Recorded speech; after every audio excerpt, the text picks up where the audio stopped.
fly ball, a drive to center field. That'll get over the head of Robinson and all the way to the fence. Lorbeck drives the lane, puts it up, right-hand lane, gets it to fall. He'll go to line for one more. Very nice take by Zach Lorbeck. Trying to go around Engel. He stones him far side. Point blank on Engel again, and he stops him. Shotgun snap, Engel looking left, now looking right. Throw far side, throws a fade up for grabs. Hunter Beechler, far side pylon. He comes down with it. Touchdown, Bayport Pirates. She'll line and fall into left field, and that'll go all the way to the fence. Coming in to score will be Hilbert. Feed it in. Maddie Ray, a right-hand lay in and down. Great steal by Ray. Jerks with a nice lob over the top. Four skates to the near side circle, looking for some time. One timer to Martin Suna. Knock off the water bottle. It's a one-timer and a goal, and the Pirates, they extend their lead. He takes a swing at it. He'll send that one deep to right. And looks like that one's going to be a walk-off grand slam for Joe Byer. Swinging a fly ball to center field. It's over! And that's it! The Pirates win it! Good evening and welcome out to Bayport High School. We get set for week number 5 of the spring alternative football season. Chris Learman and Mike Frieder as we get set for the Fond du Lac Cardinals and the Bayport Pirates. Good evening and welcome out from Bayport as the Cardinals, a team that could very well have been competing for a state championship had this been a regular season back in the fall. Extreme talent at the top of the roster, and we're going to see that on display tonight. Division I running back, linebacker, safety, and a Division II quarterback and linebacker. So Braylon Allen, Kyle Waljasper, they will be on display. Bayport Pirates coming off of back-to-back losses for the first time since back in the 2015 fall, where they ended a Week 9 loss to De Pere, and then they lost level 1 against the De Pere Redbirds.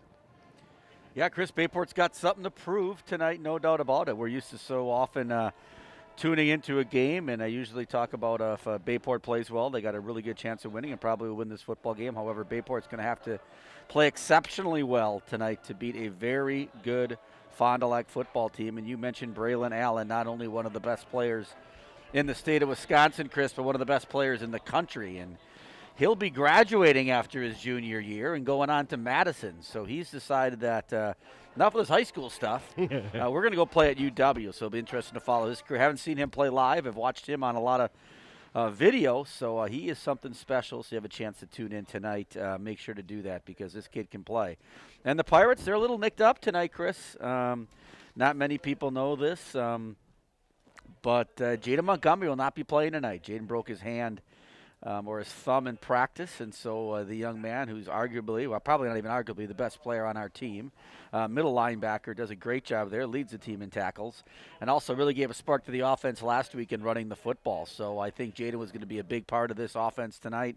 However, that's not going to be the case, and so the Pirates are going to have to pick it up, and obviously talking to Coach Westerman, they got to do everything better. Special teams better. Defensively, they've been pretty solid, however. They have been. They've really held teams down, and Bayport over the course of this year has held teams to 0, 20, 13, and 20. So typically that would mean Bayport have 4 wins, except they've got 2 wins, and there's some common opponents here between Fond du Lac and Bayport as we're in Game 5. For instance, Neenah, who the Pirates lost to 21-20 last week.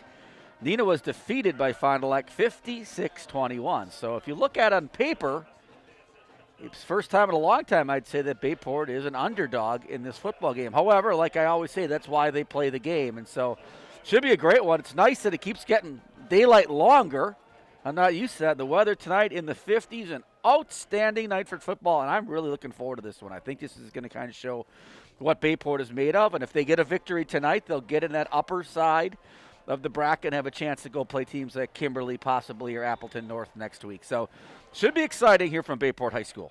We're going to step aside and take a break. We continue with the North Shore Bank pregame show just ahead. Pirates and the Cardinals from Pirate Stadium at Bayport High School. You're listening to Bayport Pirate Football.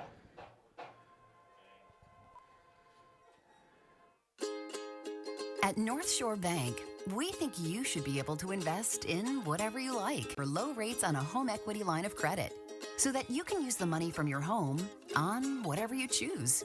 You can choose to take your kitchen from cringeworthy to chef-worthy. Or you can choose to take your credit card from making payments to paid in full. Or you can choose to help your baby get ready for college, even if you're not.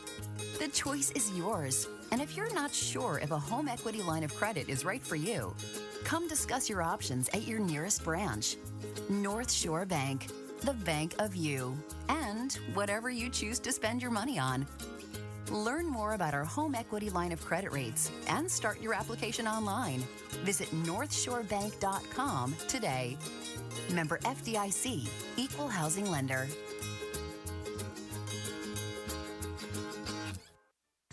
If a training run turns into a sprained ankle or spring yard work stresses out your shoulder, go to the Acute Injury Clinic at Orthopedic and Sports Medicine Specialists. It's not urgent care, it's not the ER, it's the same-day orthopedic care directly from an orthopedic physician, and no appointment is needed. The Acute Injury Clinic at OSMS is open Monday through Friday, 8 a.m. to 5 p.m., located at 2223 Lime Kiln Road in Green Bay. Learn more at osmsgb.com.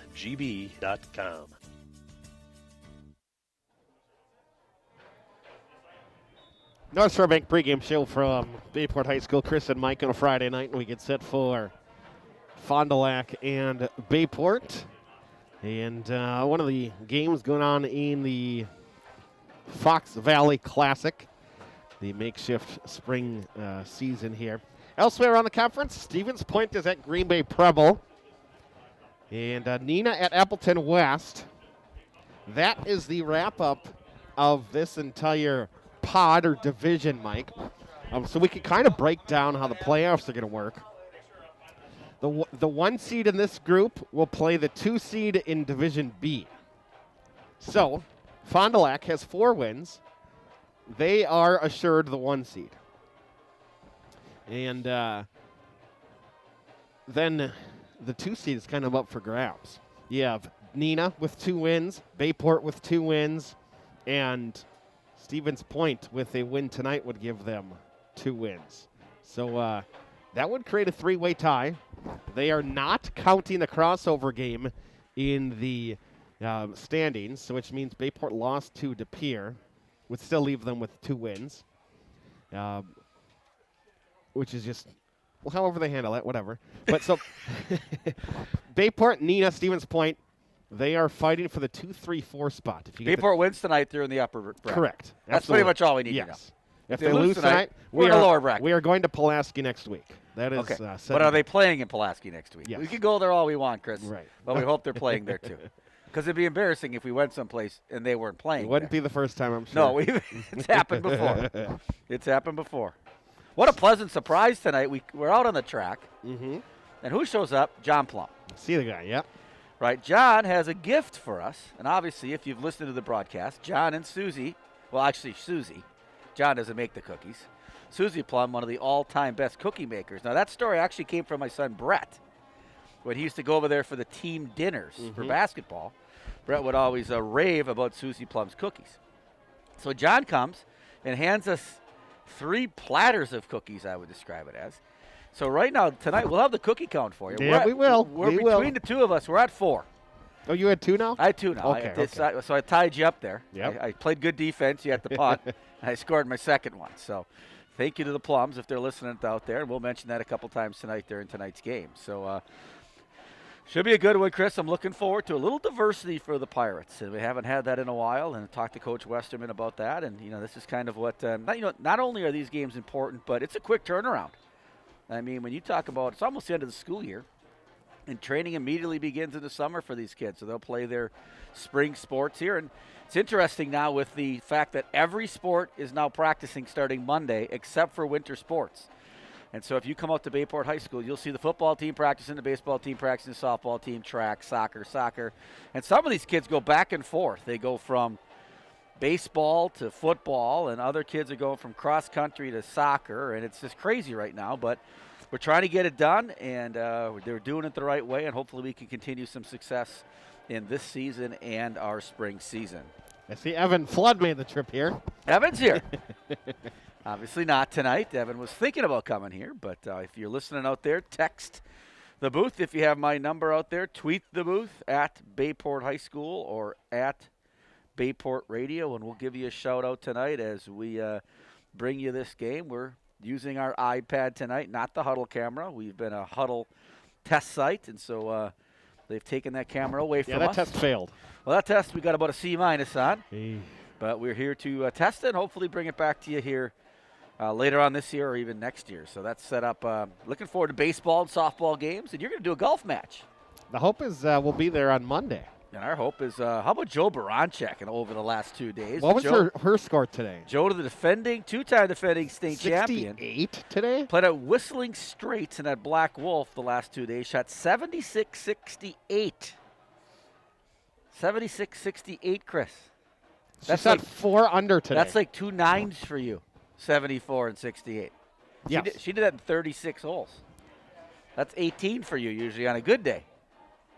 So congratulations to Joe as she's gearing up, and there will be a state girls golf tournament. That should be exciting. Bayport, one of the favorites to win the state championship. That is going to be at Black Wolf Run.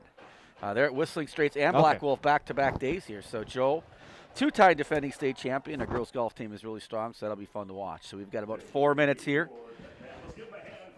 before we kick off, and we'll have senior night here from Bayport High School.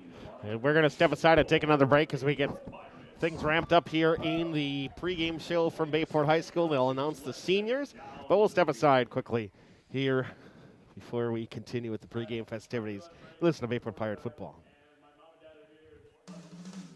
Zesty's Frozen Custard and Grill. Zesty's, serving up a full food and frozen custard menu. Now open right across from Bayport High School at 2639 Lineville Road. Offering a different flavor of the day, each day 11 until 9. Try their weekly special baskets, or enjoy some of Zesty's awesome, fresh, frozen custard. Zesty's Frozen Custard and Grill, the finest frozen custard in town. Pirate broadcasts are supported by Mark Minsloff, your local State Farm agent. Give Mark a call for all your insurance needs, 920-429-0044. Located at 1750 Velp Avenue, see Mark for your discount double check. State Farm agent Mark Minsloff says, go Pirates. Hey, let's be honest. You know how it is. If you're a sports fan, there is no such thing as too much sports information. Well, that's just one of the reasons to follow Voice of BP on Twitter. We're talking live tweeting every Bayport broadcast. And don't stop there. Like us on Facebook, because when it comes to Pirate sports, the more ways to get it, the better. Tonight's football broadcast proudly supported by Zesty's Frozen Custard Grill, the finest frozen custard in town. By North Shore Bank, the bank of you. Just J Creative website and brand development. The Press Times, your local paper and online source of Pirate athletics. Orthopedic and sports medicine specialists. By State Farm agent Mark Minsloff. Like a good neighbor, State Farm is there. By Jeff Deacon at Shoros Realty. By Bellin Health, Titletown Sports Medicine and Orthopedics. By Gallagher's Pizza, Italian food and Irish spirit. And by members of the NEW Sports Radio Broadcasters Club.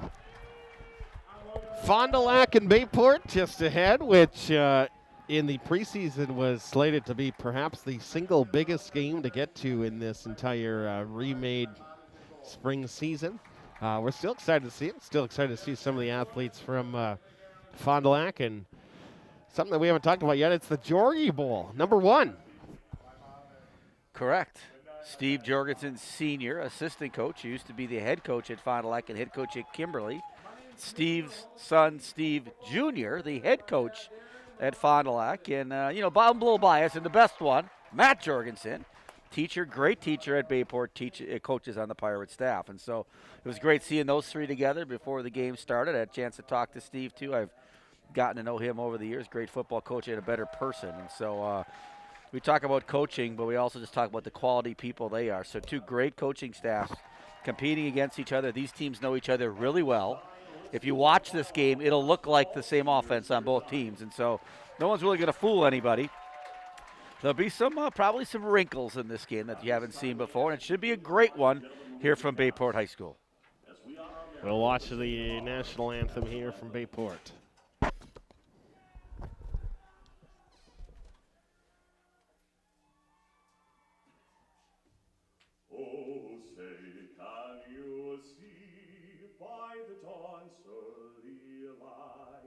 What so proudly we hailed at the twilight's last gleaming, whose broad stripes and bright stars through the perilous this fight. O'er the ramparts we watched were so gallantly streaming, and the rocket's red glare, the bombs bursting in air, gave proof through the night that our flag was still there. Oh, say does that star-spangled banner yet wave o'er the land of the free and the home of the brave?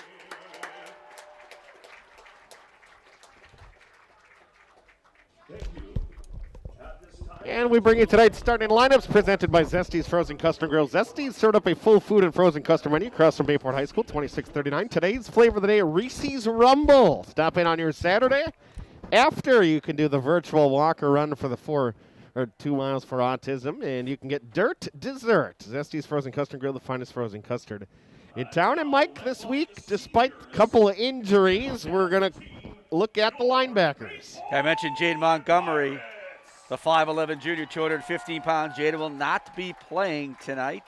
However, he'll be cheering the team on from the sidelines. Also not playing tonight is starting outside linebacker Nick Berry. Nick's a junior, 6'3", 220 pounds. So Bayport without 2 of their linebackers. But the people who will start tonight and step in, it's Tevin Montgomery, the brother of Jaden. He's a freshman, 5'9", 210. Then you have Hunter Lorbeck, who's 6 foot 195. He's a senior, along with Keegan Severson, a 5'11 junior, 195. And then you have Sawyer Stimpson, a linebacker, a junior, 6'3. So the starting lineup today will be Montgomery, Lorbeck, Severson, and Stimpson. Bayport just announced the seniors as a group, and they're jacked up and ready to go. And, of course, Chris, I didn't see the coin flip. That's a good thing. Because That is a good I've thing. been noticing that lately, and we've You been watched losing. it in the last 2 weeks. Not saying it's your fault that they I'm lost. not saying it's my fault either, but we'll take whatever we can get at this point. Absolutely. As the night moves along, feel free to tweet the booth at Voice of BP. Send us a note. Get in touch with us at BayportHS. If you want to send us an email or text us, you can text us if you have our numbers, or get in touch with us, NEWSportsRadio at gmail.com. We'd love to hear from you on a Friday night. And the Pirates have not scored a touchdown in their first Not a 4 po- games, not a point. in the first quarter. None. So we'd like to change that around. I want to take one to the house here as some speedsters back there for the Pirates. And if you're going to win tonight, you got to get a big game out of Matt Grisbowski, the muscle hamster. And so they're going to ground and pound him tonight. Jaden Montgomery not playing tonight, so a lot of carries for Matt. Justin Sheberl, the junior, with it teed up at the 40. The run up, and he will pooch one over the line. He'll get it to Grisbowski, bobbles it at the 20, and Grizz is going to try to cut to the near side and gets tripped up across the 25 near the 28-yard line. Bayport on offense, 11:55, and we're going to settle in for the game's first possession. Yeah, the question, Chris, is Bayport kind of go ground and pound, what they're used to, power, or do they decide to go with a little trickery here early on in the game? We'll see as Josh Westerman in charge of the ball here, and it looks like we had a little delay. Josh, number 1 on the sidelines. He was carrying the ball bag there away, but the referees have found Josh, and now we're ready to go. Josh takes the ball bag back, and so far he's most valuable player this game. Immediate wrinkle for Fond du Lac. Obviously, you mentioned these teams know each other. Braylon Allen is straight up at linebacker, not safety to start things. Bayport with 2 receivers on the near side. Eli Frank, senior quarterback. We'll talk about him in his upcoming week. A big week for him. As Frank is going to run play action. Ball gets batted free actually on the play action.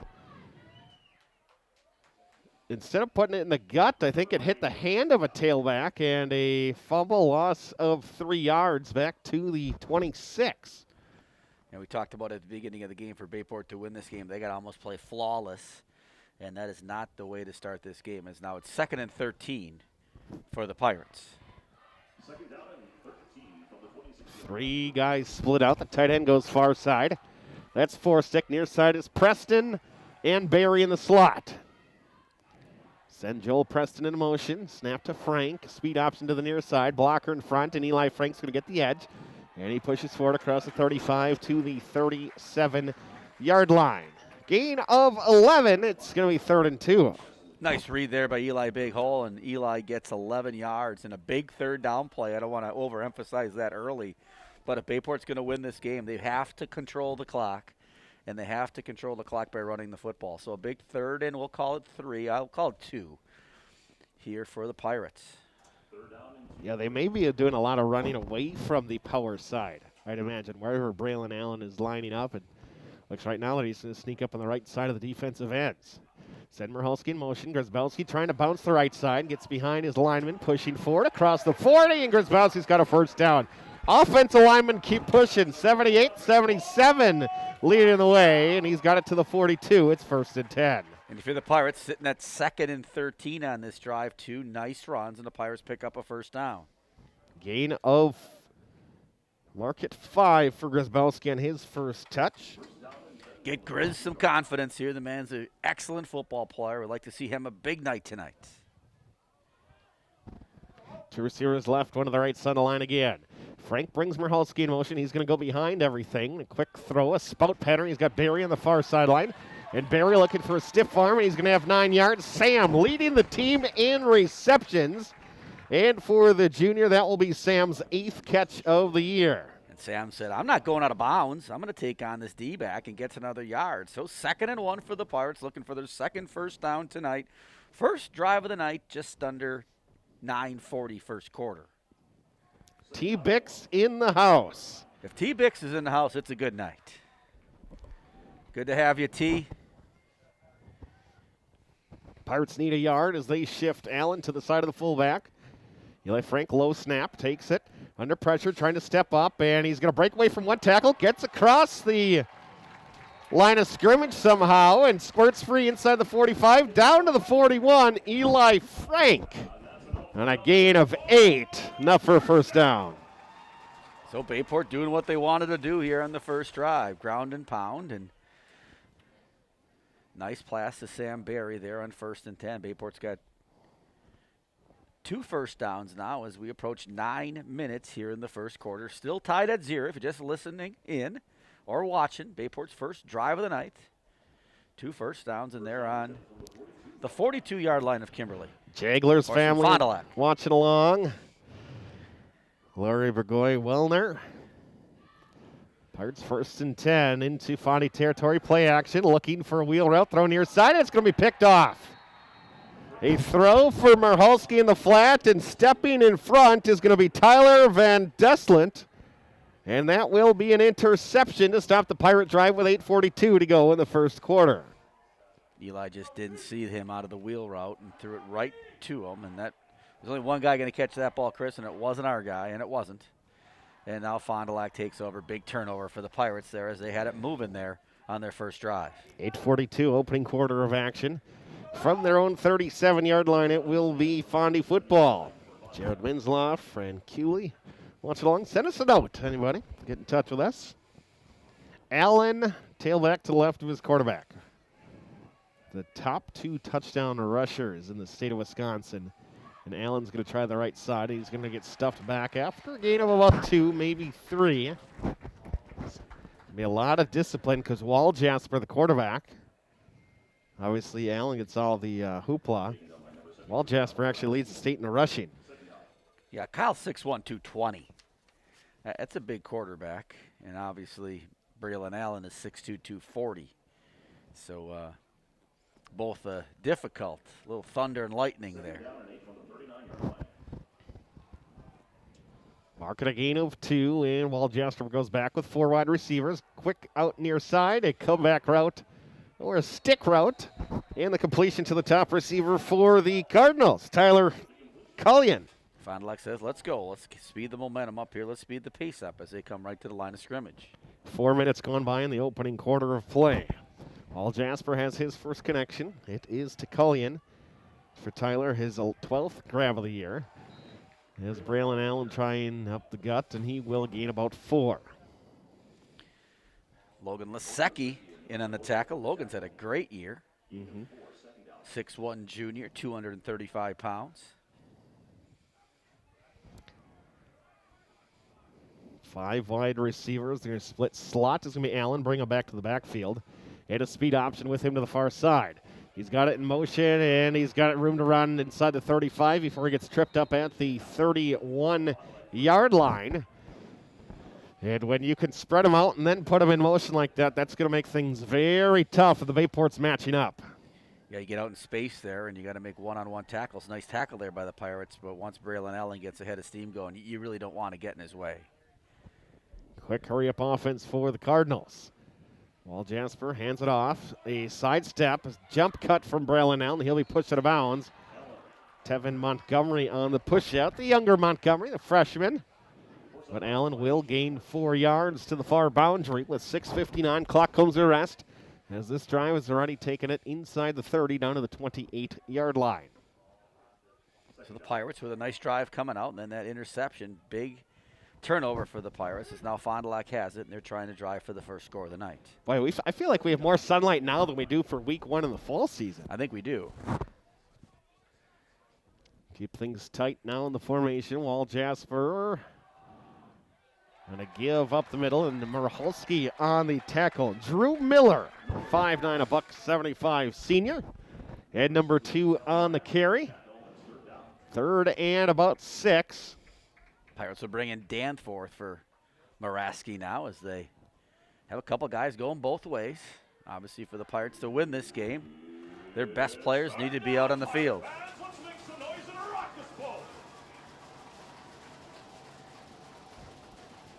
6 yards to get to the sticks. They need the 21. Fond du Lac with 3 receivers to the right side. While Jasper, plenty of time, and he's going to throw a post pattern, and he airmails his man. There was not a pass rush to be seen. Great protection for Wall Jasper back there. He just missed his throw. But on 4th and 6, and what would be a 44-yard field goal attempt. In high school, you're not going to often attempt that. Well, this team's much like our team. They don't kick a lot of field goals. They don't punt a lot. So Coach Jorgensen says we're going to go for a big play here early. 6:18 left here first quarter. 4th down for the Cardinals. Send a man in motion. Wall Jasper, play action. Looking for a wheel route. Now he's going to step up and run. He's got the first down inside the 20. Breaks a tackle 15. Kyle Wall Jasper at the 10. Sidesteps a guy to the end zone. Touchdown, Fond du Lac Cardinals. Wall Jasper able to step up and scamper 27 yards on 4th and 6. That's kind of when you forget that the quarterback's 220 pounds, and you're not going to earn tackle that young man. So the turnover by Bayport results in a touchdown for the Cardinals, and they go up 6-0. A drive that goes 63 yards in 2 minutes and 34 seconds. And your score is 6-0, and on for the extra point. And Chevrolet will tuck it in the left upright to make it 7-0. The score, your Bayport Pirates 0, Fond du Lac Cardinals 7.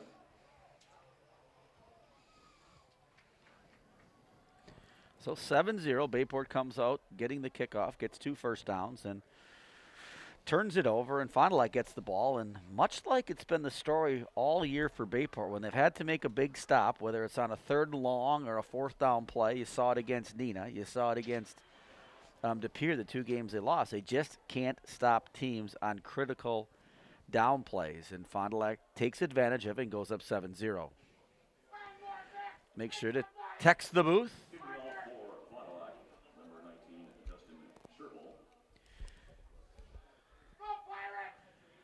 Jackie and Sean Beatty listening from home. Jackie is in charge of our musical. She's our musical director. And due to COVID, we've had to put our musical on hold a little bit, postponed. And Jackie's done an outstanding job with that group, and just a class act, very talented group of kids. And we hope to get that group of kids back on the stage here in the next 2 weeks. Pooch kick, far side. Grzybowski on the run. He's going to bobble it again, try to reverse field, and reverses his own yardage inside the 20. Yeah, it's almost like Fond du Lac has decided they're just going to go there the first 2 kickoffs, and the identical kickoffs. They're not going to kick it deep to Michalski, and the Pirates are going to start deep in their territory. First down, 10 for the Pirates. 6 minutes even, halfway through the first. Obviously, Jackie's at home making dinner for Sean tonight, Chris. Looks like it's beef roast and potatoes tonight at the Beatty House.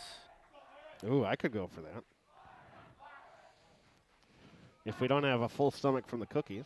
Yeah, the cookies, cookie count of 4 from the Plums. Speed option away from Merhalski, and Eli Frank's going to carry it. Start the possession at their 16, and he'll get up to the 18, a gain of 2. So Bayport with some energy there early on as they got the big mo going, and all of a sudden it quickly turned. 1 yard gain on the play, 2nd down and 9.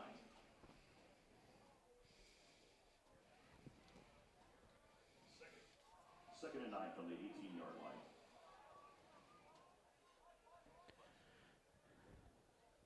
Trying to update everybody on social media out there. Tweet the booth.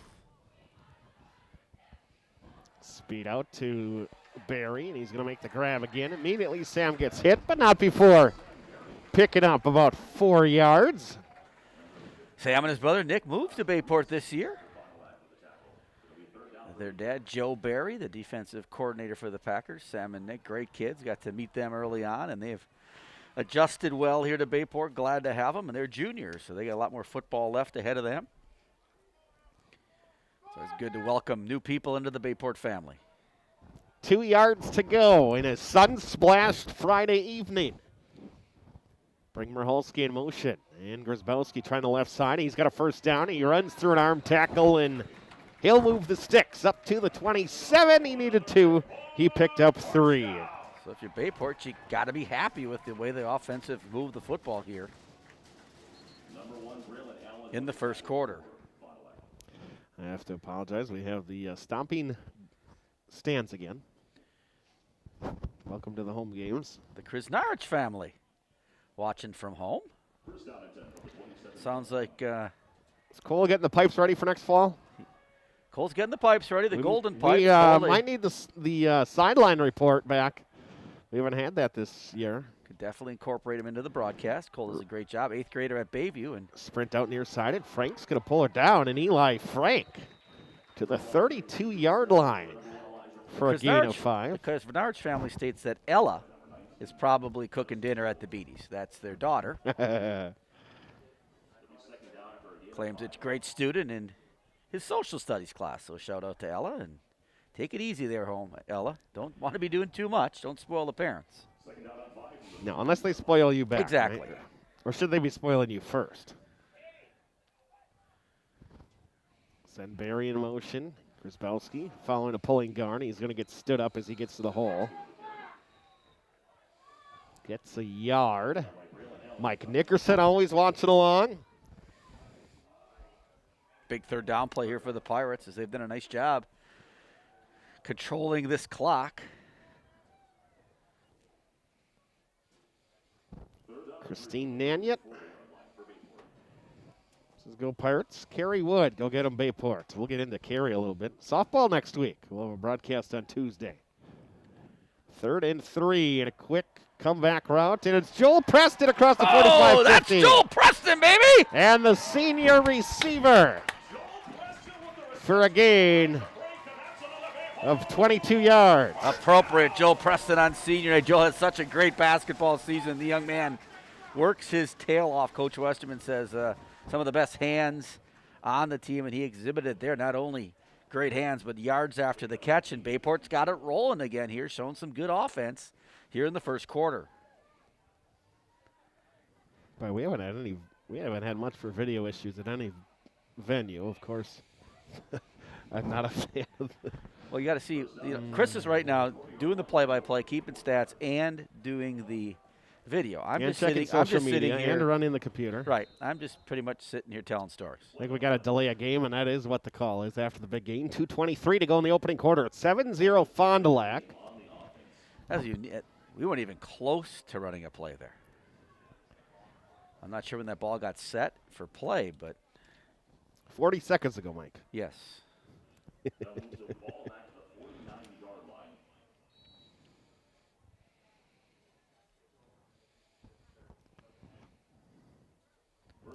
So Bayport airing it out a little bit more. Keep the way out of the box where Braylon Allen has lurked at linebacker tonight. Eli Frank on 1st and 15. He'll sprint out to the near side and he's going to look deep. Throws it down the sideline looking for Michalski. And with the defender in front of him, Michalski's going to get shielded by the DB. Good coverage by Caleb Nails, the sophomore. I think that ball might have hit him before it got into Michalski's It rings hit of Michalski's face mask, but he definitely got his view blocked, if not it deflected in front of him. Would definitely been an outstanding catch by Mitch. Mitch had a big game last week against Neenah, making some big offensive plays. You already have 5 grams for, what, $1.39? Kept us in the game offensively, him and Jaden Montgomery. Grzybowski next to his quarterback. 2 receivers to the near side. Preston in, Very sent Jolin. Motion again, he had a 22-yard grab. Eli Frank up the middle, and he's going to, out of the penalty yardage, get 3 of them back. So it's going to be 3rd and long, 3rd and 12 as we wind down under 2 minutes to go in the opening quarter of play. They have not gone to Nate Forstek yet. Nate hasn't been really a target during the course of this year, but he's 6'7". He's a basketball player, and I wouldn't be surprised if the Pirates try to get him the ball a little bit more tonight. As you said, Chris, Fond du Lac's got a couple of their best players playing both ways, and obviously that includes Braylon Annan and their quarterback, Kyle Walljasper. So these 2 guys are definitely going to be tired after tonight's game. 3rd and 12. Frank on play action, spread to the near side. In the backfield, Braylon Allen misses a sack, and now Frank looking downfield. He's going to have to pull it down. Gets a couple of yards. As Allen on the blitz gets home but can't finish the play. Frank, they're going to give him a gain of 1, but it will be 4th and 11, and on comes the punting unit in senior Jericho Klein. So it looks like the Pirates will be held scoreless for the entire, what we will call modified regular spring season. Back to receive for the Cardinals, Reitz and MacArthur. Both of them inside the 15-yard line. Klein, Jericho on for the punting. Parents just below us.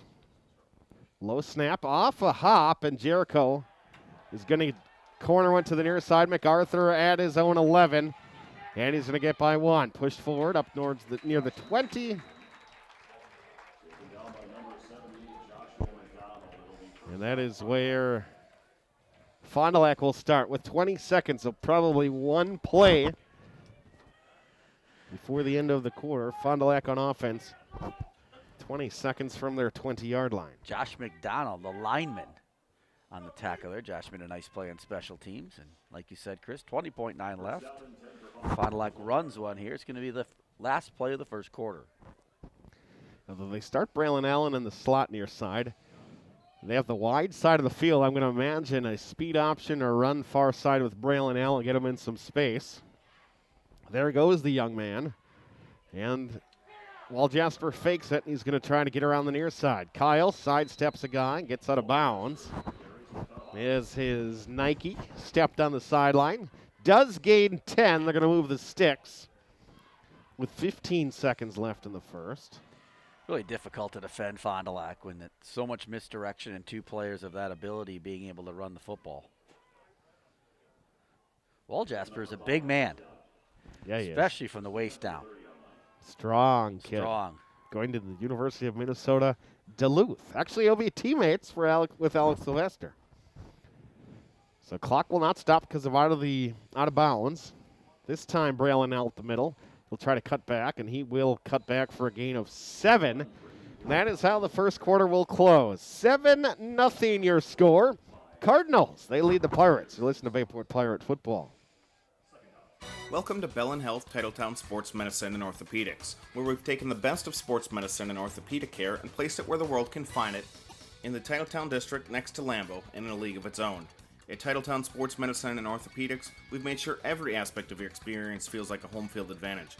With elite care from the same sports medicine's fellowship physicians who treat the world's best athletes. So whether you're an athlete who wants to get back in the game, or someone who just wants to get back to life with less pain, Titletown is where your comeback begins. Titletown Sports Medicine and Orthopedics from Bell & Health. We write comeback stories. Learn more at bellin.org/Titletown. You're listening to Bayport Pirate Sports on NEW Sports Radio at newsportsradio.com. sportsmedicine.com.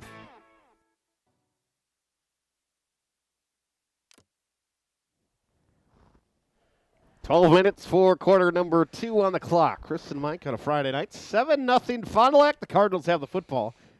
2nd and 3 out of the change of quarter and flip-flopping sides. Once again, a shout out to John and Susie Plum. Brought us cookies. Could it be any better? Cookie count still at 4. However, there's all the people in the booth up here, Will Pluker being one of them, who I think has engulfed about 3 or 4. So I think we're at about 7 right now as the cookie count continues. I don't think Will's going to touch the Ross Tellner numbers of pizza. If Tellner was up here right now, they'd be gone. Second, maybe mark it 3. Braylon Allen next to Wall Jasper, and Allen right up the guts. Going to try to spin move off of one, and he will be taken down by Alex Sylvester. Just got a hello from Austin just below us here in the press box. Didn't even know Austin was there. All of a sudden he peeked his head up as Mark Hansen was strongly encouraging our team on tonight from the bleachers. To no surprise. Brad Klimek, Jalen Ray, Julie Kitzlar,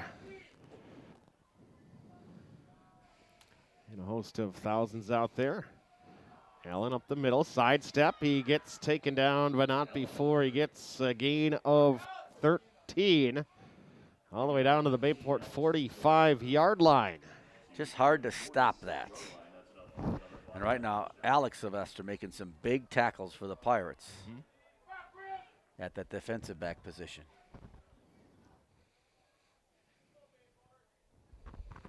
Pirates, Chris, need a stop here. That would help. How about a turnover? Play action. Wall Jesper looking for the tight end seam, and he's got it, the flanker. Inside the 25. Just an easy dump pass to Michael Shamich. And the 6'2". That's a play that Steve Jorgensen Sr.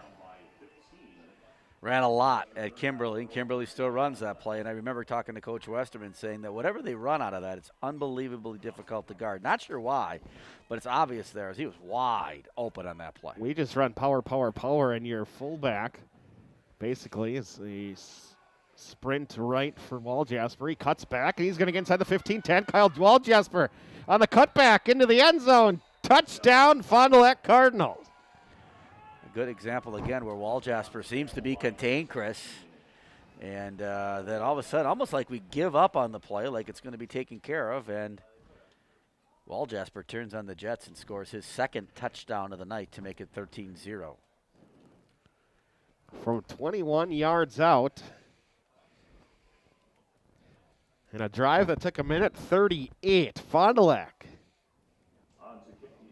Kyle Wall Jasper, his 2nd rushing touchdown of the night. Yeah, Bayport, they forced it back a little bit. Wall Jasper had to cut it back and still able to pull it down and get home. And the extra point is good, 14-0. Well, Chris, if you're the Pirates, you come out with some emotion, you get the kick, and you get 2 first downs, turn the ball over. Fond du Lac then scores Wall Jasper on a 35-yard run for a touchdown, and then the Pirates move the ball again, get a delay penalty, which makes it 1st and 15. The Pirates can't convert.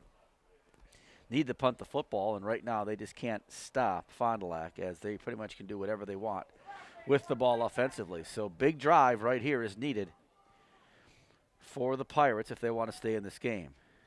Obviously, we mentioned Bayport is without starting inside linebacker Jaden Montgomery, leading tackler. And for Jaden, he received his first FBS offer this week. Yes.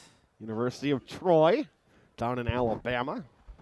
And Nick Berry not playing either, the other outside linebacker, Nick, the 6'3 junior also. So Kimberly leads Appleton North 3-0.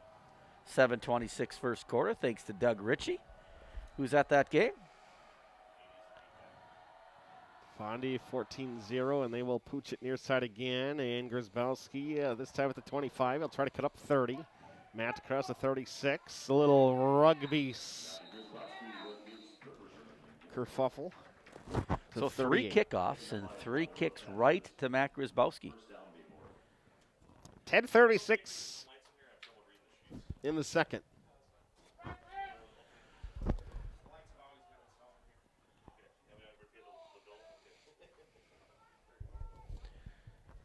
Beautiful night here, Chris, from Bayport.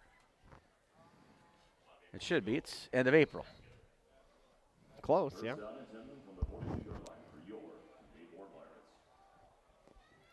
Receiver wide to the near side and the far side. Eli Frank will send Michalski in motion. Grizz trying the right side. He's going to get to one man. Push forward. Gain 3 yards on the first down carry. 10:25 and rolling here the second. Still looking for a similar play of Bayport with that tight end down the middle of the field. Haven't seen that in the last few weeks. Saw it in the Pier game, couldn't convert on it, but Bayport's really gone away from that play down in Neenah.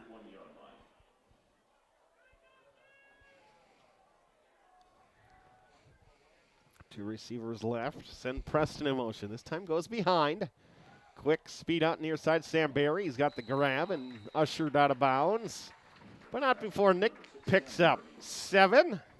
It's going to be a first down for the Pirates. Nice catch by Sam Barry. They kind of one-handed it and gets another first down. Sam's 3rd catch of the night. So Bayport trying to move the football again. Critical spot in this game. I know it's only the second quarter, Chris, but right now it looks like Bayport's going to struggle to stop the Cardinals and definitely a score to get Big Mo back on their side. Yeah, Bayport's first possession ended in a turnover from the Pirates. Send Barry in motion, goes behind. Eli Frank looking deep the entire way. He's going to throw a corner post pattern. He's got Michalski inside the 20, 15-10, and Mitch Michalski dragged down to the 4-yard line with Natalie just below holding up a sign. Eli Frank says, I'm not going to throw that one. Lob it down there. I'm going to throw a missile to Mitch Michalski. And what a play from Eli Frank to Mitch Michalski. Senior to senior on senior night. Nothing better than that. And Bayport cooking 1st and goal for the Bayport offense. Mark Sellison listening out there. Mark and Tammy from Swamico. Coached some football with Mark back in those Pop Warner days. Alexander Stenko listening.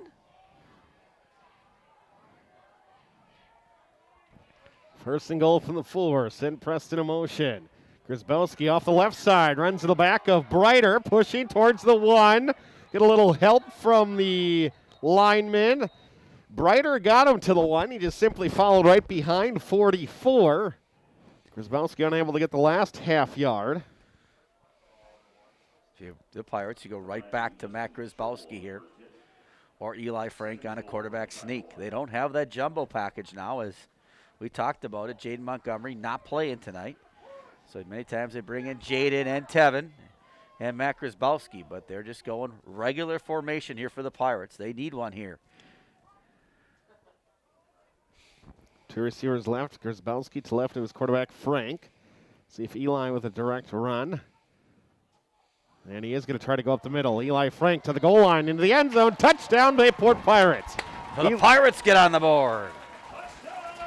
Frank answers with the 1-yard keeper. And Bayport's on the board for the first time tonight.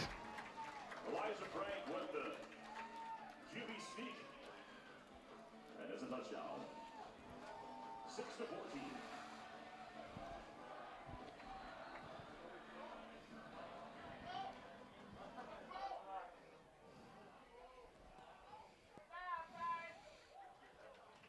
Cole Deppler on for the extra point as we try to update everybody here on social media. Frenchu the hold, Deppler the kick, and Deppler bangs it off the crossbar, and it's no good. The score is 6-14 in favor of Fond du Lac. 14-6 here score. 8:32 to go in the quarter.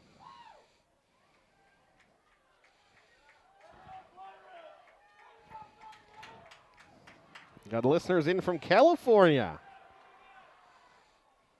All over the country listening in.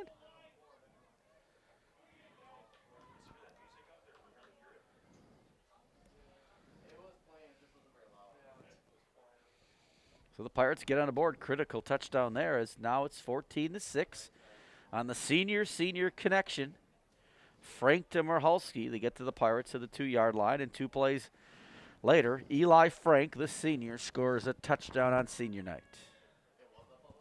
Kicking off for Bayport number 17, Cole Deppler. With Deppler on for the kicking duties, sophomore.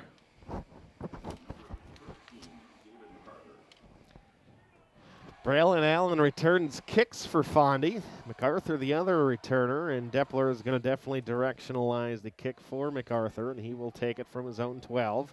Proceed forward, 15, 20, 25, 30, and MacArthur across midfield as he breaks free.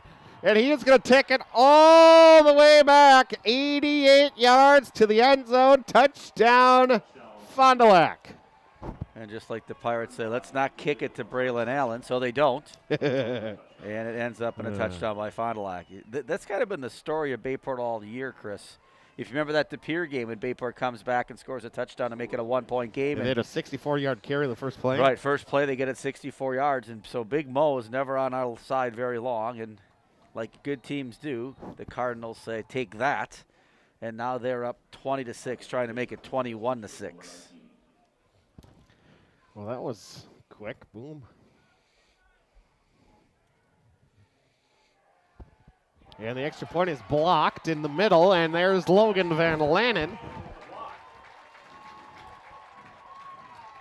As we remind you, combine the flavors of Italy with the heart of the Irish. And you can add some Chicago flavor. You've got Gallagher's Pizza for the best Chicago style north of the Illinois border. Gallagher's Pizza is your destination. Call now for delivery or pick up at Green Bay and De Pere and right down the road on Lineville. Gallagher's Pizza, Italian food and Irish spirit. The block there with Van Lannen in the middle. Important to mention him. We mentioned Eli Frank. Both baseball players, both going to be playing on Tuesday night. They're going to be starting, not only practicing both sports this week, they're going to be playing both sports next week. I've seen those guys this week after football practice. They simply take their football stuff off, put their baseball stuff on, and it's off to the baseball field. And what a beautiful baseball, softball complex we have that we're going to play on this spring. You got to come out and check it out. Full turf field. It's absolutely beautiful. The kids have loved it. We've used it for lacrosse. We've used it for soccer. We've used it for all of our fall and spring sports here. And so it's a pretty active place after school. Softball scrimmage tomorrow. I think starts at 10 now. They moved that up due to the weather, so that should be exciting. Deep kickoff. Bayport could let go out of bounds. It's going to be Sylvester instead trying to reverse field, and he'll try to answer. Across the 30, and Alex up to the 32-yard line. Alex running with a mission right there. I mean, hit the hole hard, and Alex almost busted that one. So Bayport takes over from their own 32-yard line. Bayport needs a score here again, Chris. Nice drive last time. Wouldn't be surprised if Frank goes up top once again right here. 8:15 to go here in quarter number 2. Pirates on offense down 14 again.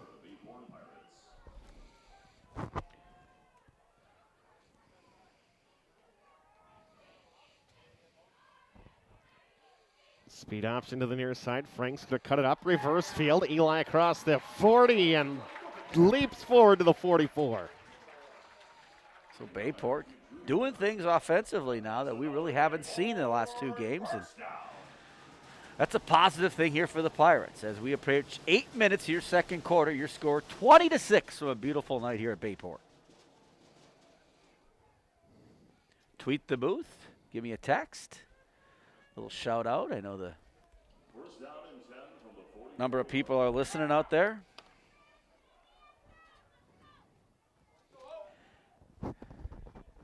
From the 44-yard line for the Bayport offense. Frank looking for a speed out. And undercutting it is the linebacker who actually had the interception the first possession. That was Van Deslant. And when Frank looked for the speed out, or the spout they call it, to Barry, he pump faked, had to try to throw it over the linebacker, and he threw it high and complete. John Weber listening out there like he does every Friday night. John, John. Going to be joining perhaps some baseball this spring. Wow. How'd you get him out of his other contract? You could go through his agent? Yes. Colleen signed his agent. Speed option right. Frank, who's going to get stood up by Allen. Gain of 1.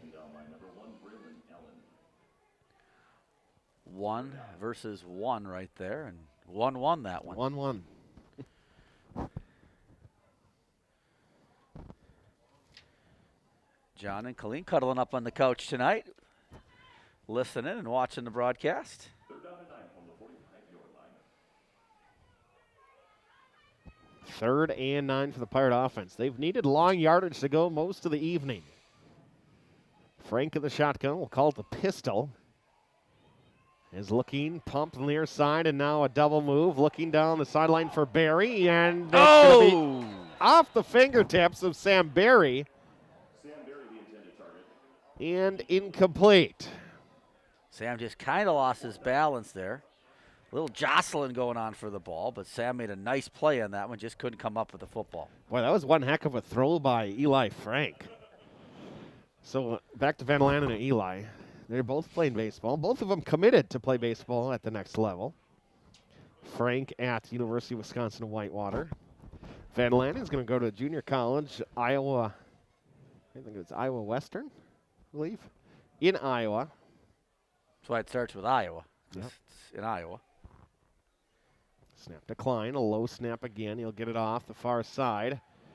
And it will bounce at the 26, take a Bayport roll, and then check back up at the 24. And that's where the Cardinals will come back out with 6:36 to go before halftime. At halftime, Sydney Aird.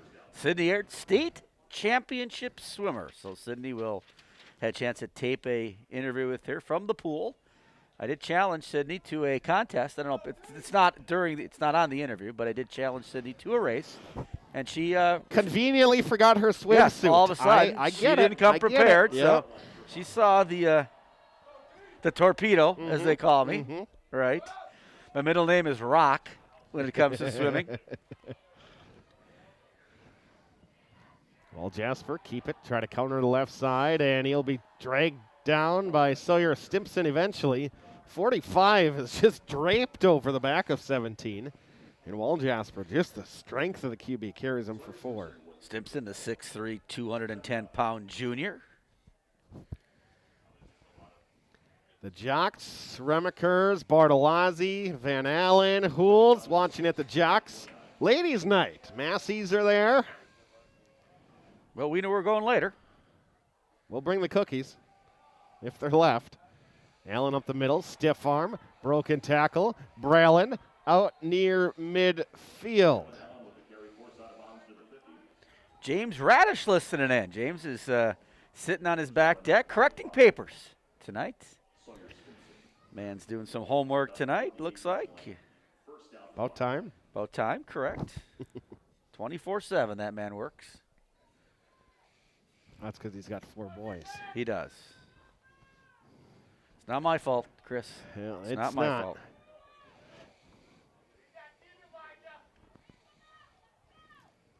They say Allen pushed out at the 48. He's going to get the next carry. He's tried the left side again. He's going to go 52 yards down the far sideline. Braylon, Allen, end zone, touchdown, Fond du Lac Cardinals. Pirates just not able to stop the Cardinals. So in for the first time tonight is Allen.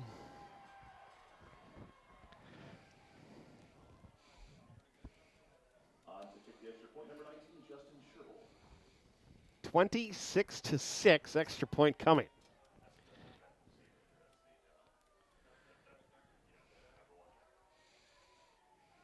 Eric Schlumpf, Richard Mardo, Terry for Cotterin. Extra point is up, and this one. Terry, one of our campus support people. Huh. Great guy, big sports guy. Watching, listening in tonight. Terry probably getting a little golfing this weekend, I bet. Well, tomorrow doesn't look great in the forecast unless you got it out early. How does 9:30 tee time sound? I hope you're doing 9. You never play 9, Chris. Golf was 18 holes. I run out of balls after 8. Good point. Well, you can restock in the clubhouse usually at 9. You've seen me shoot -8 before. I've seen you lose a lot of golf balls. I've played golf with Chris once, and that's hopefully the only time.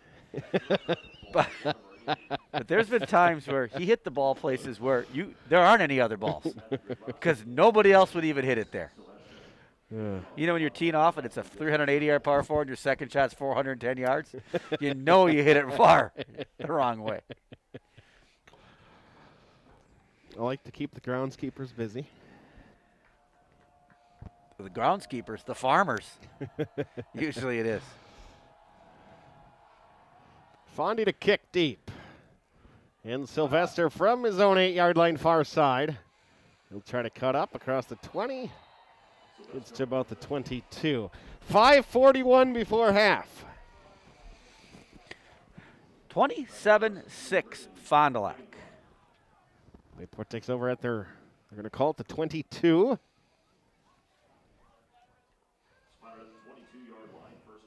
Again, it's Sydney aired at half.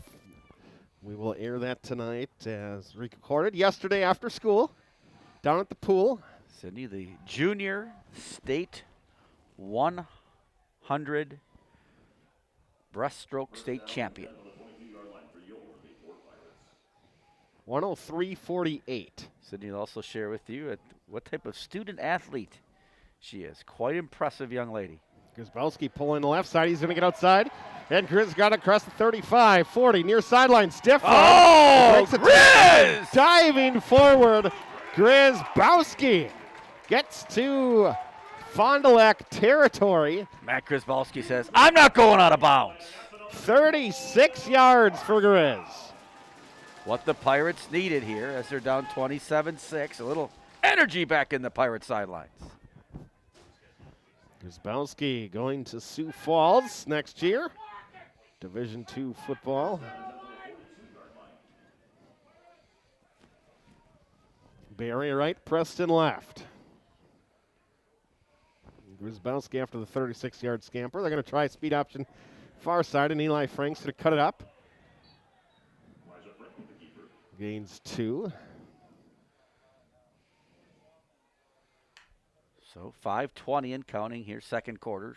27-6 if you're just tuning in. We don't have the score. Yes, we do have the score, but don't have the time here on the clock. And so Bayport desperately needing a score here as Fond du Lac will receive the ball to start the second half. Yeah, Whitney and Presley watching along. Said scoreboard looks good.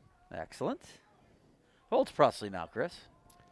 She'll be 12 days. She'll be 1. Wow. Grzybowski the right side, trying to bounce. Oh, got it outside the 30. they're going to call holding Flag call. comes in as Grzybowski's going to bounce it, take it to the house. And this one's coming back. Haven't seen a holding call in 3 weeks. And the back judge, Well, that's because if you don't get a gain of more than 2 yards running the ball, they hard to typically call won't holding. call. Yeah. But the back judge from about 30 yards away calls holding. That might have been the best throw of the night. That was. And we've seen a couple good ones.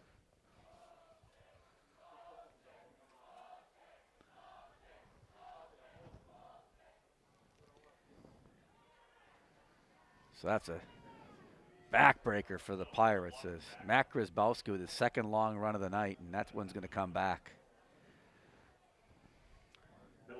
Trying to watch that one. Joe Schluter over here taking a look at the replay. And 10 yards spot of the foul.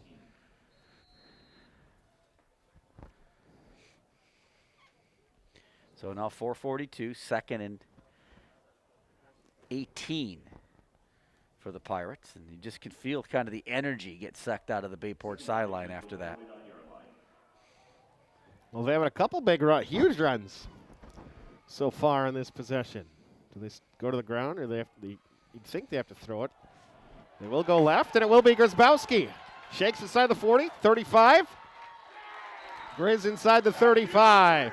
Grzybowski, a big carry from the 49 and all the way to the 23. A gain of 26. And all of a sudden, the Pirates are doing a nice job up front. And Matt Grzybowski with great vision. And a big run there for the Pirates as we're at 4:30 and counting here in the second quarter. It's 27-6. The Pirates want to stay in this game. They need to score here on this drive. I know his parents obviously just below holding up their sign and getting pictures taken. But the wrestling coaches, Coach Berna, big listener. And the rest of the coach, obviously we mentioned Coach Hansen below. Missed handoff in the backfield, and Frank is going to keep it for a loss of 1. The big favorite in the wrestling realm. Double leg takedown, obviously, with Grzybowski, and that sport's done. We've talked about that before. He moves from, instead of wrestling, to football, or rather than the what's typically you go to wrestling after football. Yeah, a little mixed up there, but hey, we're trying to get it done this year. Second down and 11 for the 24. 11 yards to go to the sticks. Under 4, 3:57, clock moving. Speed option left. Frank's going to keep it. Cut back at the 20. Ooh, he's got to. That was not high and tight. No, that ball almost came squirting out here, but it didn't, so we're good. Where's Coach T on the sideline? Coach T, ball control. Goodness, he would not have liked. No, he wouldn't have. Coach Turnquist, who's been coaching for over 50 years. Oh. Man's a legend. Out here early every Friday morning. He had the field set up around 7 o'clock this morning when I got to work. It's not just Friday mornings. Yes, every day. 3rd and 4 for the Pirate offense. Trying to go in there down 27-6. Frank to Grzybowski, trying to bounce near side. He gets around to the 10. And Matthew Grzybowski to the end zone. Touchdown, Bayport Pirates. So a big, big drive for the Pirates and a big drive for Matt Grzybowski. Matt with 4 huge runs, 1 called back, but Bayport up front dominating on that drive, and they've got some life.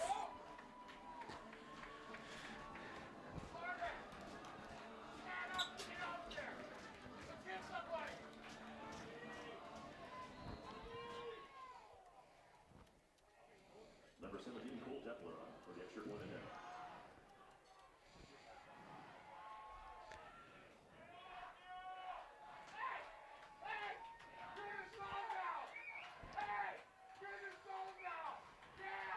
Extra point is going to hit the exact same upright. I don't think Cole could do that if I gave it all day long.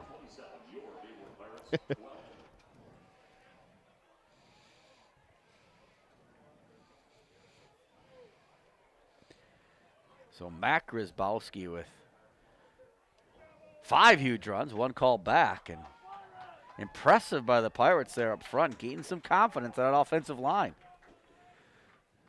So the Pirates need to stop here, Chris. 3:10 left second quarter. Fond du Lac's going to get the ball back. Pirates have not stopped them all night, and Fond du Lac's going to get the ball in the second half. So critical series right here in this football game.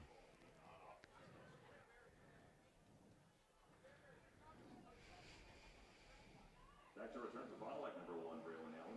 Number 13, Gavin MacArthur. Taking off for Bayport, number 17, Cole Depler.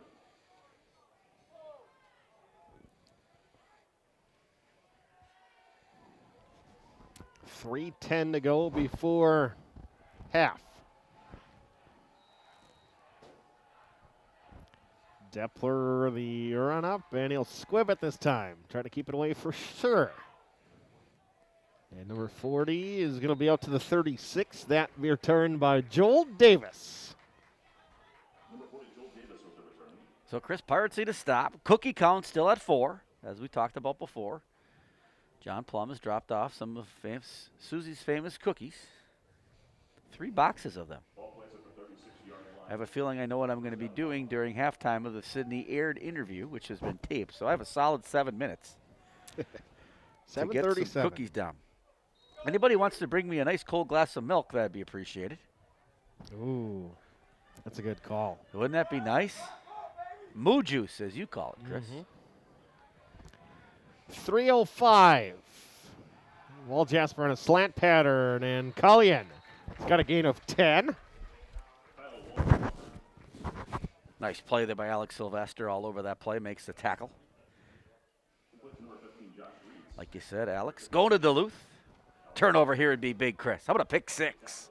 Bayport has not had a turnover since the Pier game in the third quarter. Yeah, when Montgomery jarred one free. Allen hesitates left side, trying to hurdle, carry forward. Tevin Montgomery, the freshman, says, none of that. Impressive, the 210-pound freshman.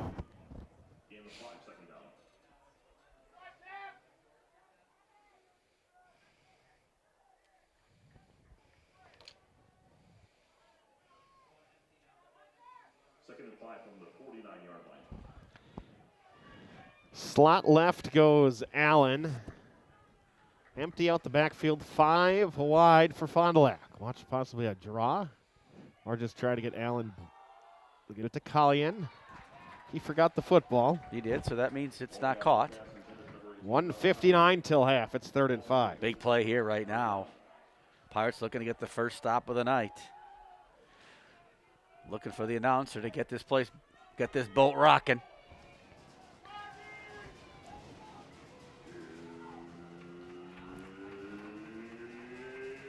It's 3rd down. I got to think of trivia yet. I do not have trivia yet this week. That'll be my halftime while I'm chowing down on the cookies. Cookie count to rise at halftime. Maybe exponentially. Third we and could get 5. double digits by halftime. Play action, Wall Jasper pump and push forward, and he's going to get out of the pocket, and he steps up and runs. Gets away from a sack attempt in the middle. The Pirates nearly had him in the backfield with Keegan Severson, who is a linebacker that gets into duty. And the Severson brothers work as hard as anybody. Yes, they do. Glad that they're able to get some time more as well. But Wall Jasper just tough to bring down with one person and has that, double threat of run and throw. Kyle looking they got a deep, guy wide flushed open. again. Didn't see Van him. Lannen flushes near side. He breaks it away from 2.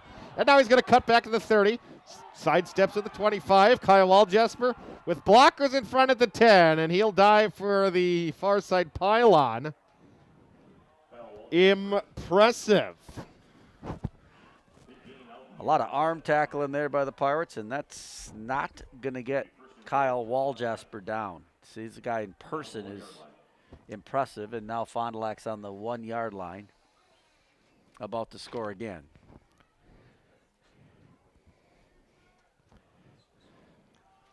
Johnny Samp just texted, I have a question for you. So, Johnny, we're on the air. Yeah, Johnny, is he going to answer it too? Johnny can't win the pizza. 2 yards, Braylon Allen untouched. Almost looked, was the play blown dead? Yeah, he kind of walked in the end zone and stopped. With 1:14 till half. That was an awkward.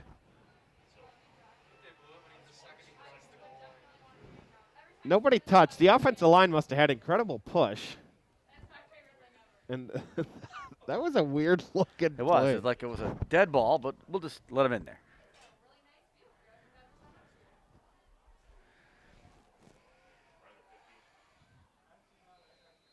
Extra point is good. 34-12.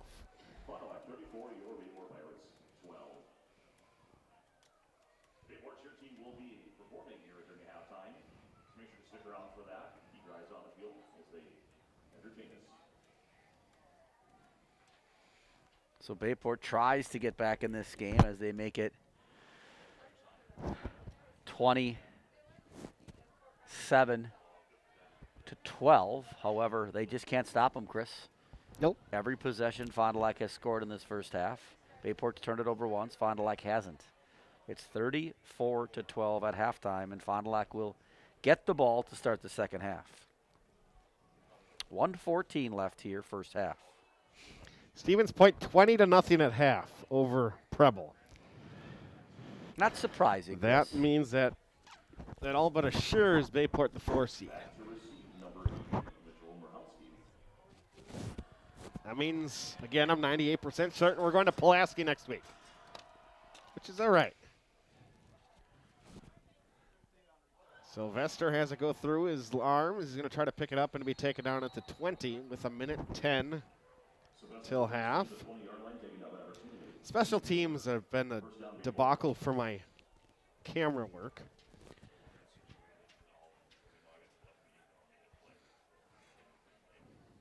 So the Pirates will come out 1:10 left. Coach Westerman has 3 timeouts. So that could be a good thing and that could be a bad thing. Your offense has been moving the ball tonight. They have. They've been running the football, but probably, not being able to score in 1:10, however. Not that type of offense necessarily, but Matt Grzybowski has been explosive, and Frank Timerhalski was a big play here in the second quarter as well. So Bayport's done a nice job scoring 12 in this quarter. Bring Barry in motion. Grzybowski stutters up the middle, and he will get stood up after a gain of 1 to the 21. And we are going to go under a minute till halftime. And Bayport says, we're going to go hurry up.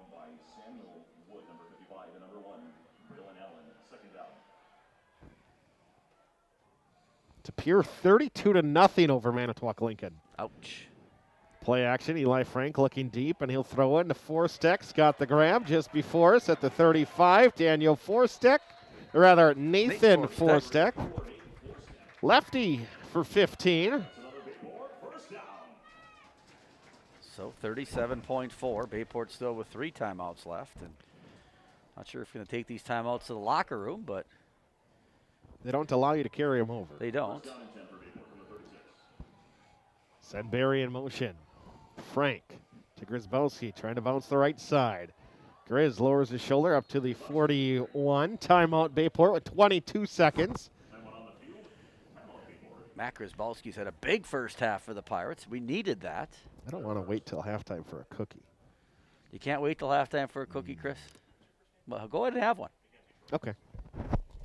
That'll be Chris's 3rd cookie of tonight. Chris takes an early 3-2 lead.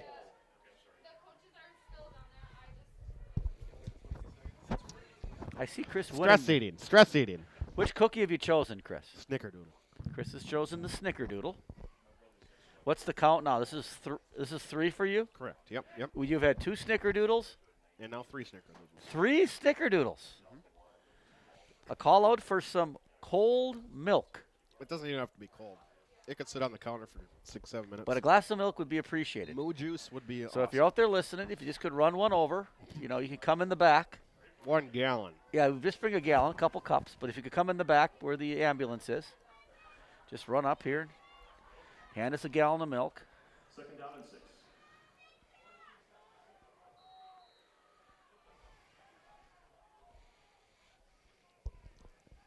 41-yard line, Bayport. Frank throwing near side. And it's going to be incomplete.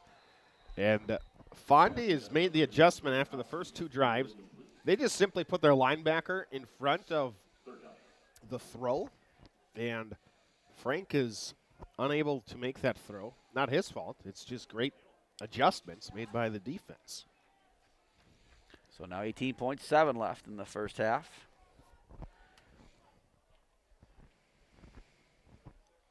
Third down and 6 from the 41-yard line for your Bayport Pirates.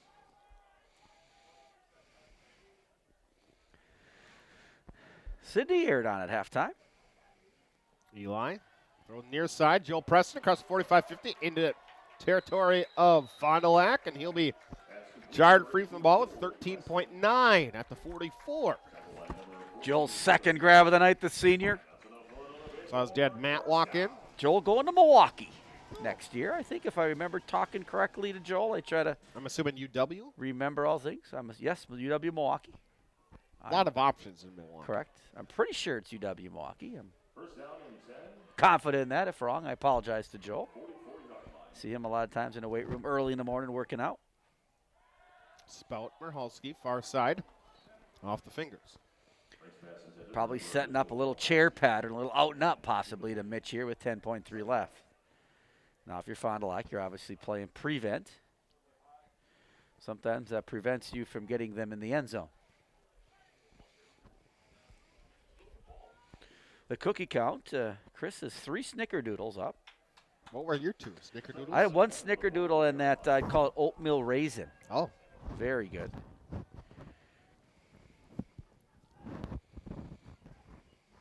Eli Frank, 5-step drop. And he's going to air one deep. Throws it over everybody, and by everybody I mean 5 yards beyond the nearest receiver. And 3.8 seconds till half. We're going to have one more heave.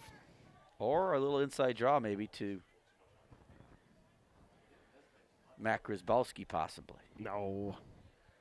Chris, you never know. Do you put Braylon Allen back or do you rush him? I think you put him wherever he wants to go. Well, if you're Eli Frank, you're hoping you don't rush him. And if you're Mitch Michalski or Joe Preston, you're hoping he rushes. I think if you're Fond du Lac, you rush number one. Well, they're going to rush him, and Coach Westerman says, give me a timeout. That gives Chris another time for another cookie. He could go 4 in the first half.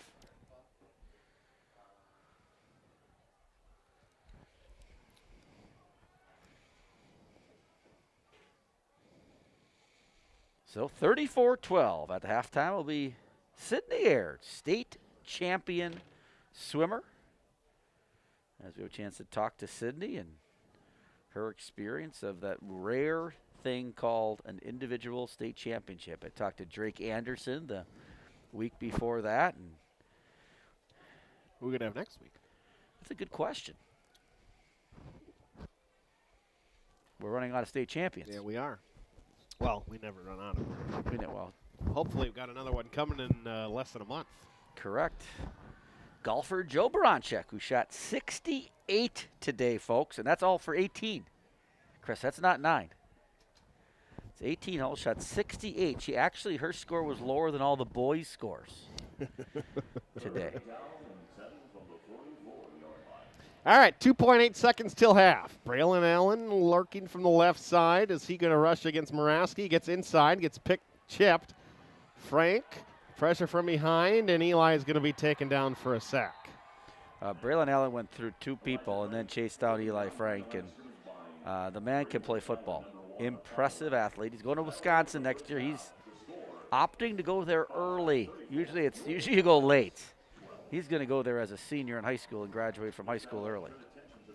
Halftime from Bayport. It's 34-12. We'll step aside, take a break, and we'll have Sydney Aird. Our interview from yesterday. 34-12 your score. Listen to Bayport Pirate Football.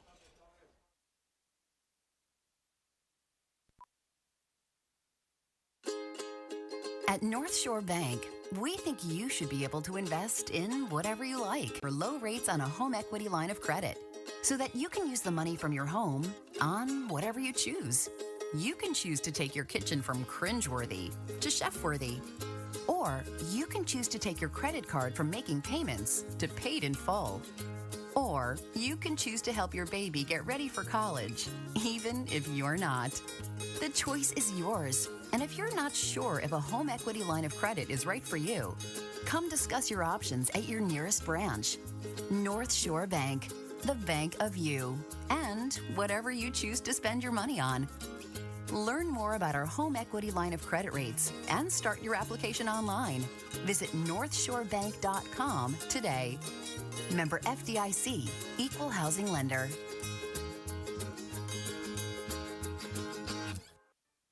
If a training run turns into a sprained ankle or spring yard work stresses out your shoulder, go to the Acute Injury Clinic at Orthopedic and Sports Medicine Specialist. It's not urgent care. It's not the ER. It's the same-day orthopedic care directly from an orthopedic physician, and no appointment is needed. The Acute Injury Clinic at OSMS is open Monday through Friday, 8 a.m. to 5 p.m., located at 2223 Lime Kiln Road in Green Bay. Learn more at osmsgb.com.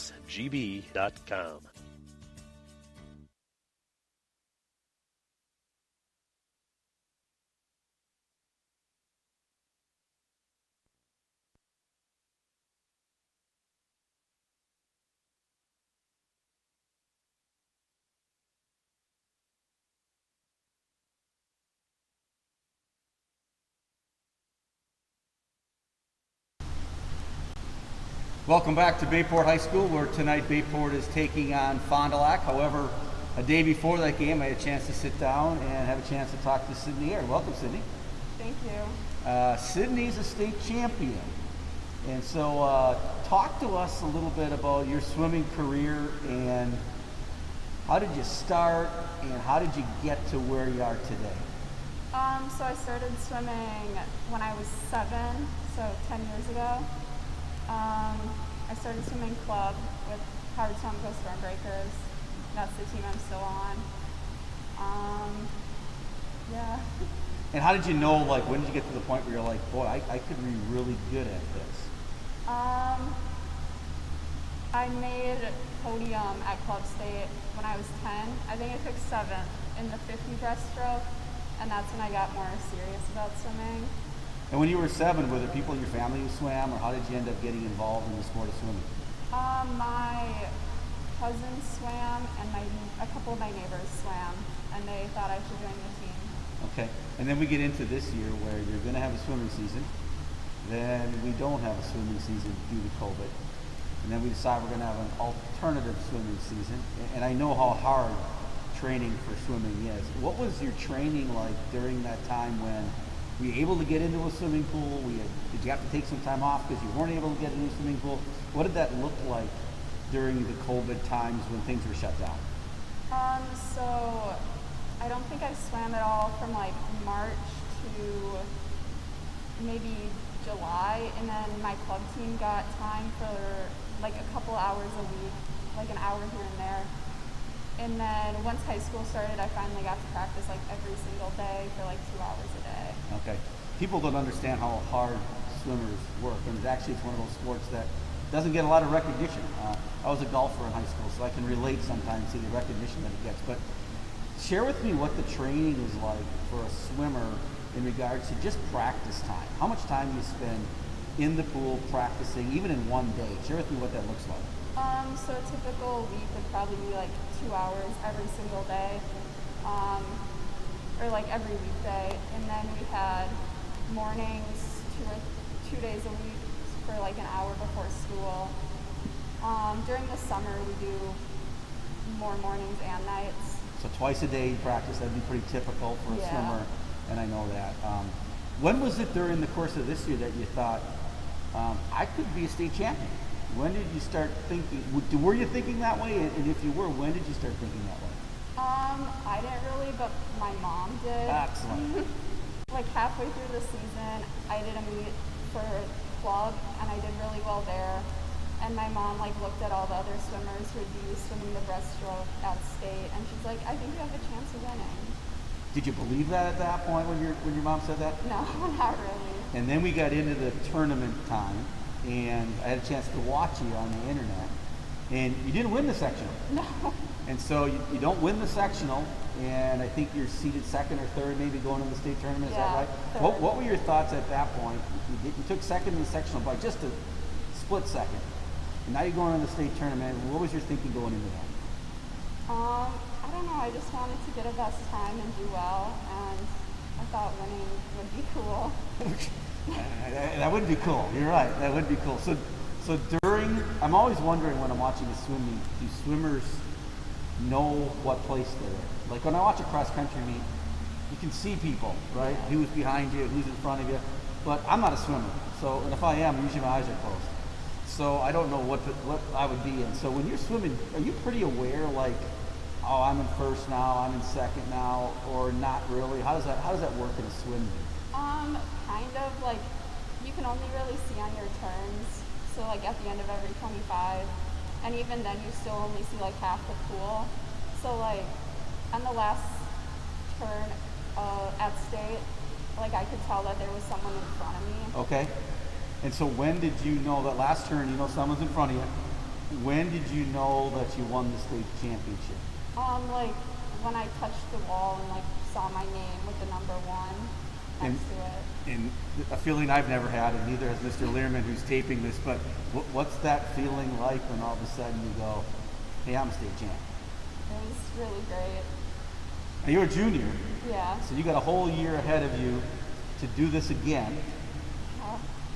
Now what does your training look like? Now the season's over, do you take some time off, or you're back in the pool right away? What does it look like to start training for next year? Yeah, I had a few days off, and now my club team is practicing again. Okay. so I'm back in the pool. And what is the goal for next year? I don't really know. I just want to do the best I can. That's cool. That's cool. And after you graduate from high school, what are your plans after that? I don't really know. I would like to swim in college, but I don't really know where or anything. And you think about what you want to do in your career after you finish high school? Not really. We talk a lot about student athletes. I mean, we use that word a lot. And I don't want you to brag too much about yourself, but you are truly a student athlete. If you could share just with the people listening, not only do you work really hard in the pool, but more importantly, you work really hard in the classroom.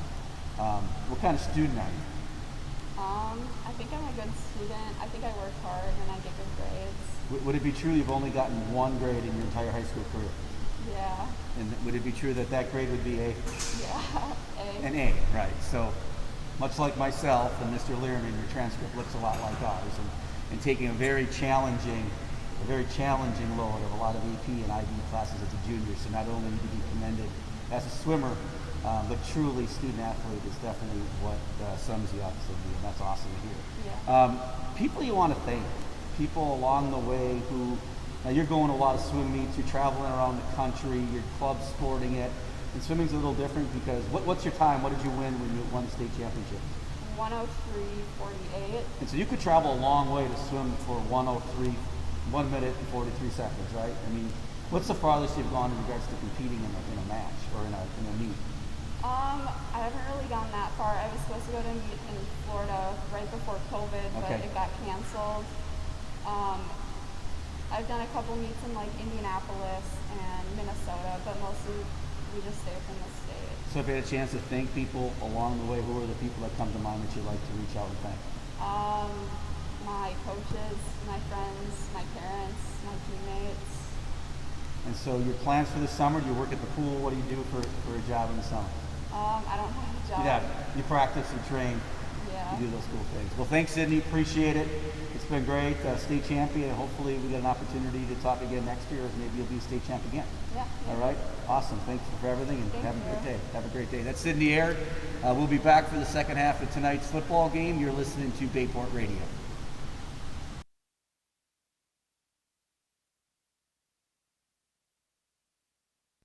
Welcome to Bell & Health Titletown Sports Medicine and Orthopedics, where we've taken the best of sports medicine and orthopedic care and placed it where the world can find it in the Titletown district next to Lambeau and in a league of its own.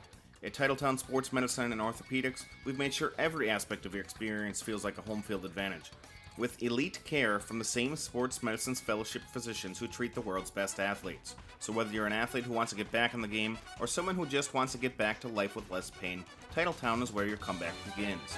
Titletown Sports Medicine and Orthopedics from Bell & Health. We write comeback stories. Learn more at bellin.org/Titletown.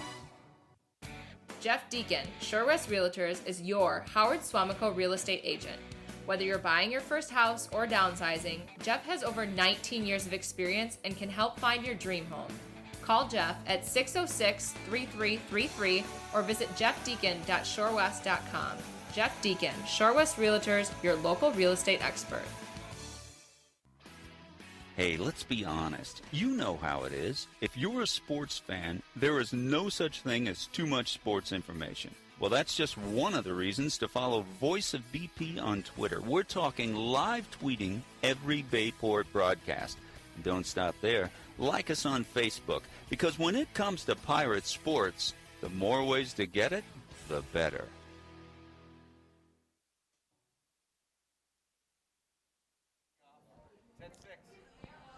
(34-12). Your score at the break as we wind down halftime from Bayport High School. And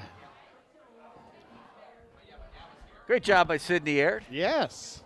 Definition of a student athlete. Yes, definition. Her transcript is unbelievably impressive. What I didn't share in that interview is that I think Sydney has 6 classes right now. 5 of them are either AP or IB, college level courses, along with a pre-calc class. And so outstanding student, outstanding athlete, obviously, state champion. So it's awesome to have her on tonight and Drake Anderson on last week, and hopefully in the future here a couple more. So we've got about 2:40 left here before we kick it off here in the second half. It's 34-12 Pirates. And Bayport, Chris, has moved the ball pretty well. They had that first drive, they came out, hit 2 first downs, and then throw an interception. And the bigger issue is they just can't stop Fond du Lac. And obviously Bayport down their best defensive player in Jaden Montgomery. Other players have stepped in and done a nice job, but Jaden's a difference maker. And Bayport had a chance twice to stop Fond du Lac, once on a 4th down play. And Wall-Jasper made a play on that one. He did. And this Wall-Jasper young man who plays quarterback can do it all. He can throw it. He can run it. From a high school perspective, as a high school player, he's really, really, really good. At the next level, though, obviously, Braylon Allen is a difference maker as he has sacked Eli Frank here on the last play as he ran through 2 linemen. And so fun game to watch, competitive game here.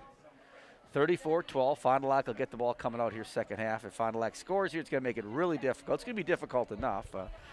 Clyde Schutte stopped up to say hello at halftime. Clyde informed me that people at Schutte's Bar and Restaurant out there listen on their 7 TVs, so shout out to them. Hopefully they're listening, and tune in for the second half. If you're sitting at home, tweet the booth or text out to me.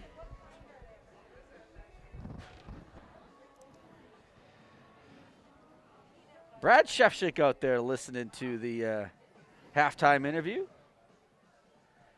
Brad agrees, need an answer to stop their offense. And so Brad likes it that we get a chance to talk to some of these kids. Great experience for them, too, to get a chance to get interviewed, right? Kind of like you get interviewed for a job. And so the key part of Drake's interview and Sydney's interview is I never shared the questions with them, because I didn't know what I was going to ask them. Correct. I'll be honest with you. Yep, that's always the case. And so, you kind of take it the way they go. And so sometimes they ask, can I see the questions first? And I'm like, well, I don't know what they are yet. So both of them, outstanding job, and we'll try to do more of that here the next 2 football games.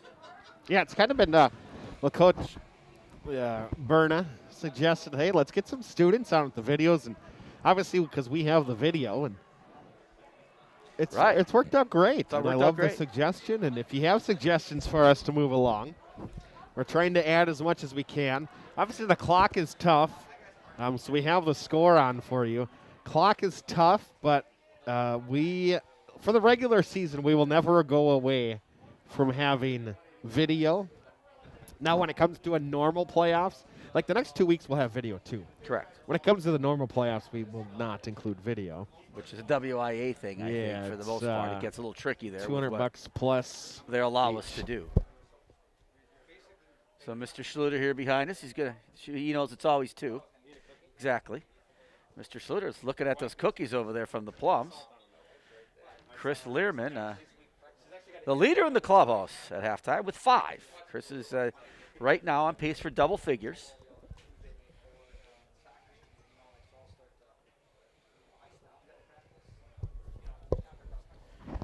So 30 seconds. Fond du Lac's going to get the football. They've gathered in their end zone. Well, they're trying to put 3 minutes on, and we're clock operator, and it's been unsuccessful. They're going to put an additional 3 minutes on? I feel like this halftime's been about a half hour. Well, Brewers took one on the chin today, Chris. Well, it counts as 1 loss. It does. Whether you get beat 1-0 or what is it, 15-3? 15-2. 15-2. We're going to try to get to going to try to get to golf on Monday. Right. 9 o'clock tee time at Brown County. I am planning to be there, walk along for 9 holes. Tuesday, we're going to have a doubleheader. It is going to be softball at 4:30, baseball at 7. Baseball plays Kakana. I know that. Softball plays Algoma, I do believe. Where Coach Franker used to coach. Oh, I did not know. If I'm not mistaken. And it's nice because the odds of playing right now are pretty good. Turf field, kids love it. You talk to them about practicing on it. They absolutely love it. They're not dirty. They're not wet. Yeah, parents aren't doing laundry quite as much. Parents aren't doing quite as much laundry. Everyone's happy. And so a lot of true hops there on the turf, so you got to thank the community for their support and allowing us to put together quite an athletic complex. And much like we've put a investment in our PAC and fine arts area, where we made investments in the sound system and the lighting system, and hopefully Little Shop of Horrors will be taking place here in 2 weeks, as we've had a little COVID delay in regards to this week and next week. You know, maybe we get someone from the musical on. That'd be nice. Talk to one of the people from the fine arts side who works so hard. 86 people. A little drama for the drama. 86 people involved in our musical. People don't think that, with cast and crew and people who do costumes and pit band. And so obviously a lot of kids involved in a lot of different things at Bayport, which makes the place so special. And we'll see if we can come back in this one, Chris. We need to stop right away, though, don't we? Yes. That's pretty obvious. I don't want to state the obvious, but. So we got about 30 seconds left here before the kickoff here in the second half from Bayport. Beautiful night. It's 8:21 already, Chris. It's past my bedtime. It's one of those long games again. Well, Trevor Nyes listening in from De Pere. Jennifer Schutte, the Schuttes, Clemix, Callies, watching from Howard.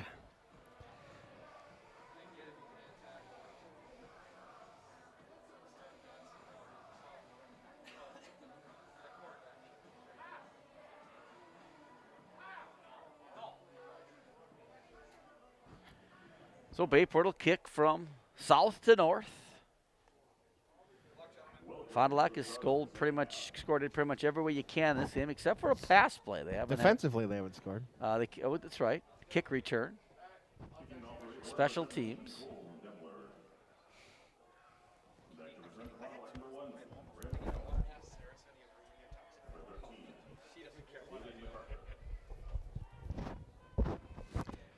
Bayport to kick to start half number 2, and Deppler with the run up, and he will onside it far side. He'll be caught by the Redbirds. The front line with Braden Eggenbrot, 5'9" sophomore, who actually comes in the reserve tailback. Like every well-coached team, Fond du Lac anticipated that and covered it well.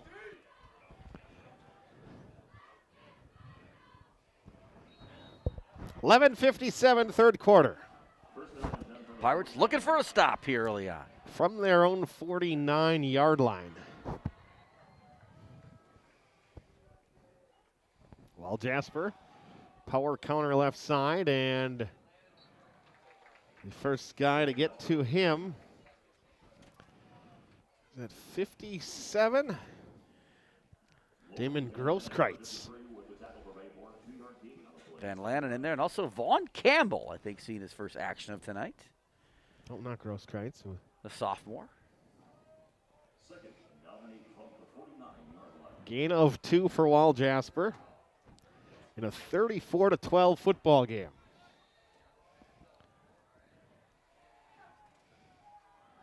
Allen up the gut.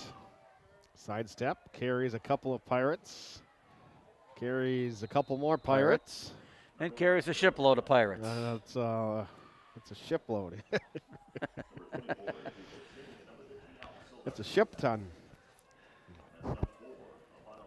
Just between the tackles for Braylon Allen, and when that young man gets going. Watched him squat 475 a few times on his Twitter site the other day. Is probably a warm-up for him. Jasper. Well, Jasper's going to try the right side, and Larry's there.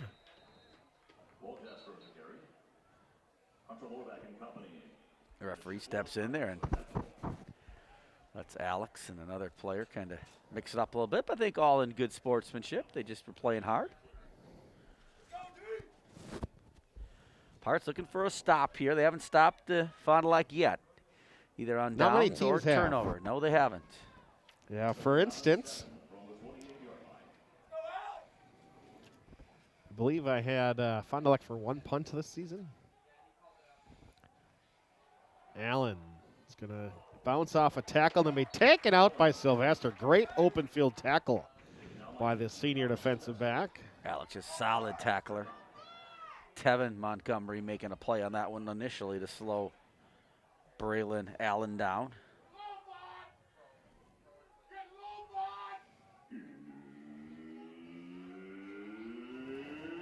Third down. Let's rock this boat. 3rd and 5. Bring a man in motion. Wall Jasper, speed option left side. Going to pitch it out to Allen. Ball's free. And he's going to pluck it out of the air after it goes off of each of his hands. And he's going to be right at the first down marker. He needs the 21, and he's going to get the 21. And there was your opportunity for a turnover, but Braylon Allen gets it under control and gets a first down.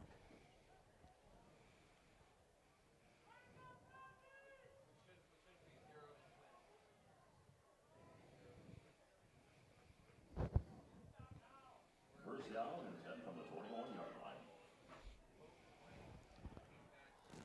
So it's 1st and 10, Fond du Lac after the conversion. And the run up the middle, and a nice tough run by Drew Miller. Fondy now mixing it up a little bit, getting a couple other people in the offense. I think they feel pretty confident right now, Chris, as they're eating up clock, up 34-12. Rules Nunez on the tackle. Second down.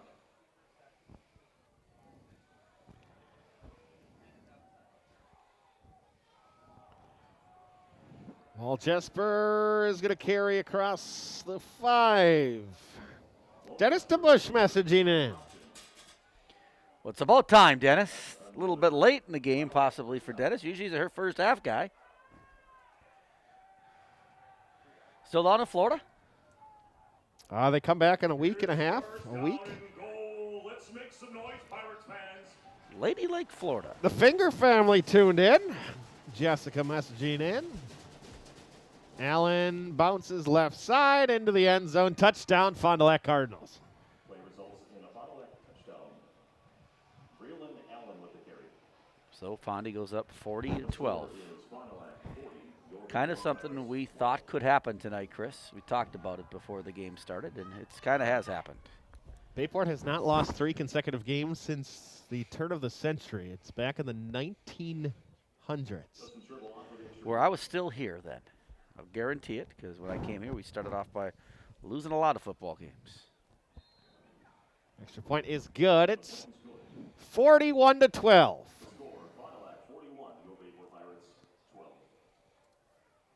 Not ideal. Frankers are listening in tonight. And Chris, you didn't tell me that you're umpiring tomorrow. I am umpiring. Well, you signed the checks. Well, is it true that they couldn't find anybody else? Is that a fact, or?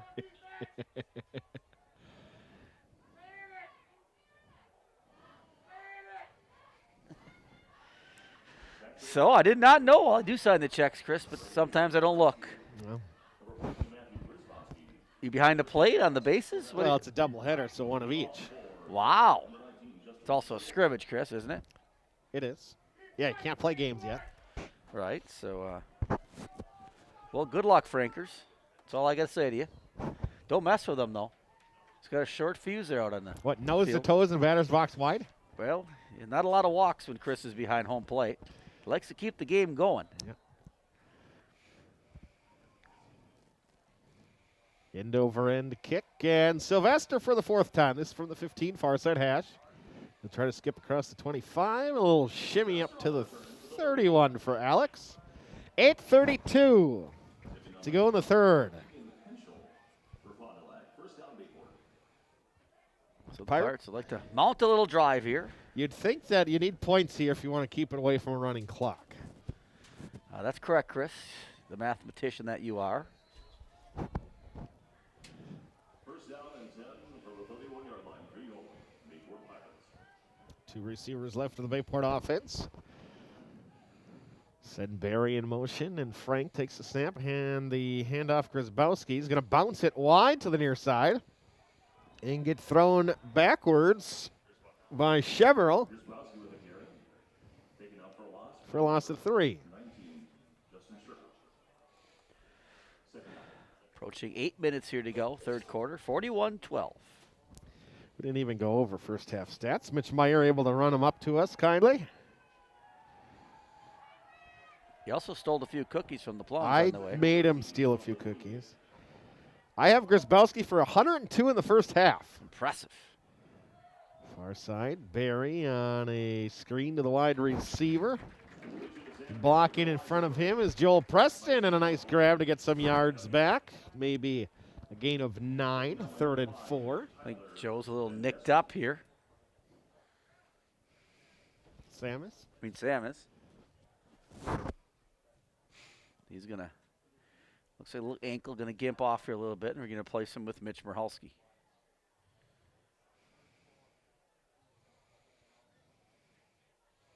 Sam stands next to Coach Wester. It looks to be all right. Michalski to the near side, far side goes Preston. 3rd and 4 for the Bayport offense. Eli Frank takes a snap. Grzybowski right up the gut, and he is going to get to the 40. He needs the 41. The Pirates are going to be a yard shy. And obviously Pirates will go for it here, down 41-12. 4th and short coming up. See if we can get to the messages out there. Sam Barry's going to run the play in, so Sam's gimping a little bit, but trying to keep it loose here. 4th down and 1 from the 40. The Pirates need a yard. Frank brings Barry in motion. Eli to Grzybowski, trying the right side. Grizz didn't get it. And he is going to beat Braylon Allen in the hole, and Fond du Lac Braylon Allen just kind of took him and tossed him. with the stop.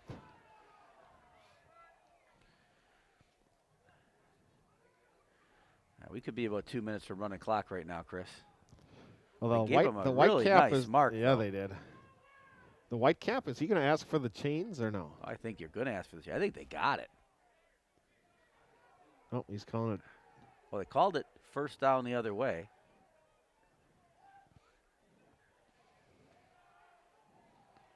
Not sure what they called it. They already moved the chains. No, they're calling it first down Fond du Lac. They are, but that ball was about right where the first down. No, they needed to get to the 41. Did they? They're not at the 41. Didn't look like Bayport, Matt got for that whatever far. reason, Bayport's saying, why don't we get it? Well, clearly, they didn't get to the 41-yard line. I think what happened was they quickly moved the chains, and they were looking at the front. You know what I mean? They were looking at the back chain as the front chain, and they were wondering, hey, he's pretty close. Oh, the actual ball marker. Correct. Yeah, the chain is the far side orange. You can see directly next to that is the number 1 on that black post. Right. Well, if they got the first down, there would That's have been the a number ball 1. marker. That's where the ball is. That's where the ball is snapped at. Coach Westman wants explanation. And he's They saying, clear as day didn't get to the 41. And they started at the 31. You need 10 yards for a first down. I don't think there's any question in my I don't think mind there's any about question it. it's not a first down. I think it's just how it was executed that caused some confusion on the sidelines for the Pirates. And quite honestly, you're down 41-12. You need any break you can get at this point.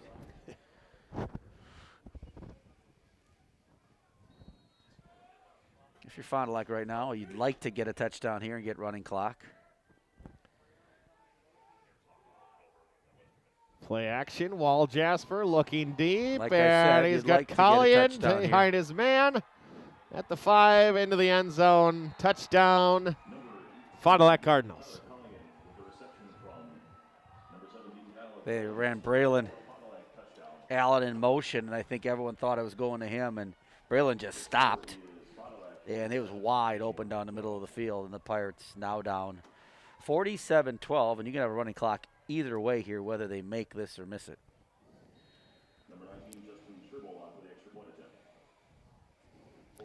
I figured they were going to go deep right away.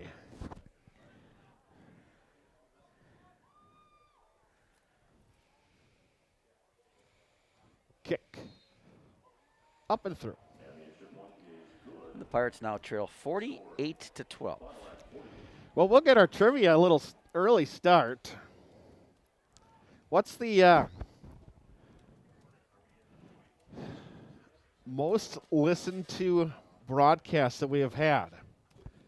We had over 6,000 devices connect to what broadcast in over 7 years? I think I know the answer to that one. Over 6,000 devices. A device could be one person driving from Milwaukee to Green Bay. It could be 400 people in someone's basement. It could be the Zons riding on a boat down in Florida, 2 people. It could be the 9 ladies that are together at the Jock's house. It could be a device, is just one device watching or following along. And how many were that night or that day? 6,931 devices. Devices tuned into which broadcast? Start getting some messages in.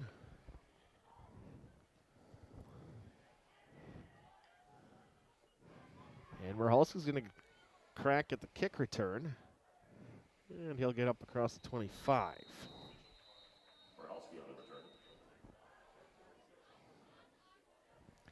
And the Nope, clock we will got a run. winner. A winner already. Ashley Schmidt joined ladies' night. And, well. And the answer, Chris? We have to verify which game she was talking about. She left it too broad. Oh, so she hasn't won yet. Not, well, if she can answer. I think I know. If Melissa can answer me. We've called a number of state champions in our time. Speed out far side, 4-stick, off the hands, incomplete. Let's go all the way back through, right? So in our 7 years, first year, let's see, we called state quarterfinal baseball. Yes, we called state quarterfinal and semifinal softball. Correct. Where a girl hit a home run that landed just last year against us. That's still going. Went on to play at Madison. I don't know what the young lady's name was. She was player of the year in the player Big of the Ten. year in the Big Ten, and rightly so. Oh my goodness, that was nuts. Kuzbelski trying the near side, and he's going to break a tackle, get up across the 41. We've called soccer state championships.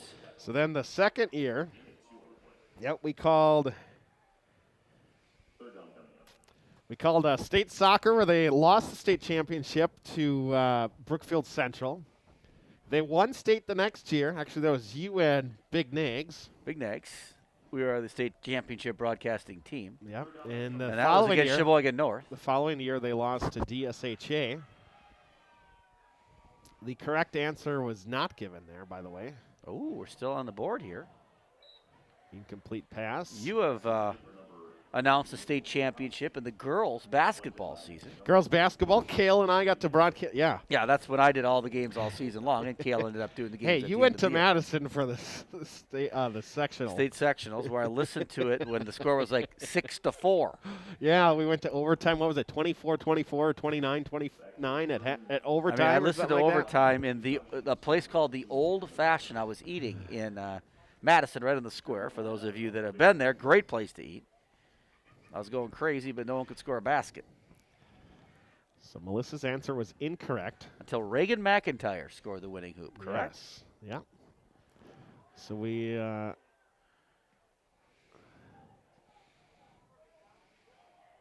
got to call state football, or rather, well, we did call state football championship game yes, 2019.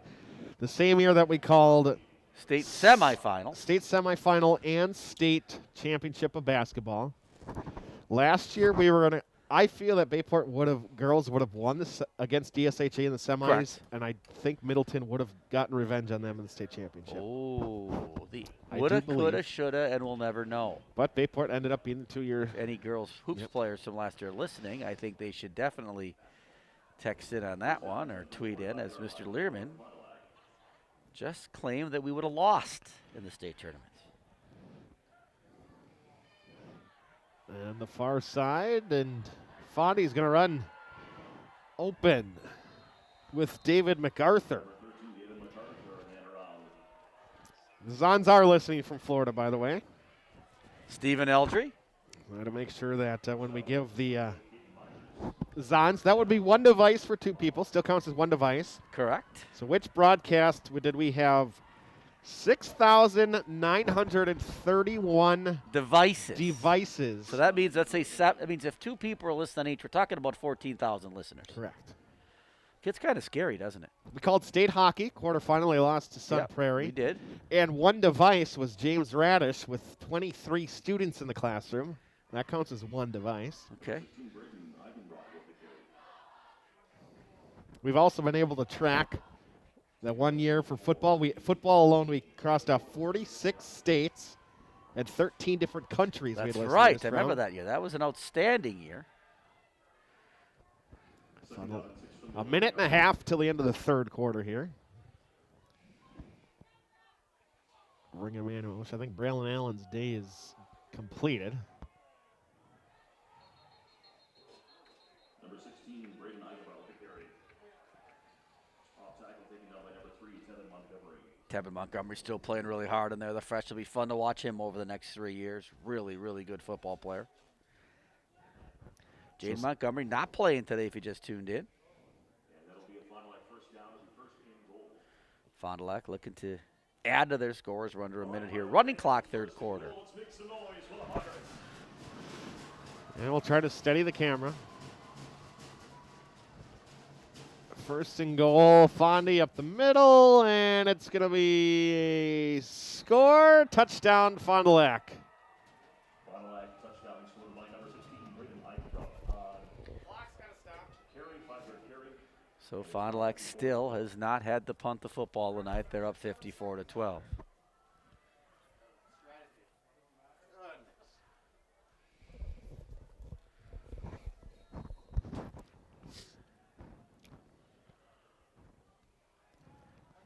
Triple on for the extra point of 10. Still waiting for the correct answer. Wow, I think everybody's tuned off. They've left the broadcast. Well, we've had answers. They haven't been correct. I had an answer that said state championship. So that it was a state championship. It was a state championship. Which one? Allison Barron watching from Plano, Texas. Wow. Everything's big in Texas. Baran.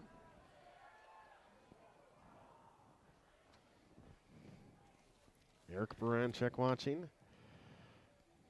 Logan Van Lanen limping around here on the sidelines as Eric comes over to take a look at him. Not sure what's wrong with Eric. Logan, but he's in good hands with Eric from Bellin. Back to return, 42, Matthew Grzynkowski, number 15, Alex Sylvester. Who all broadcasted state tournament games? Let's see.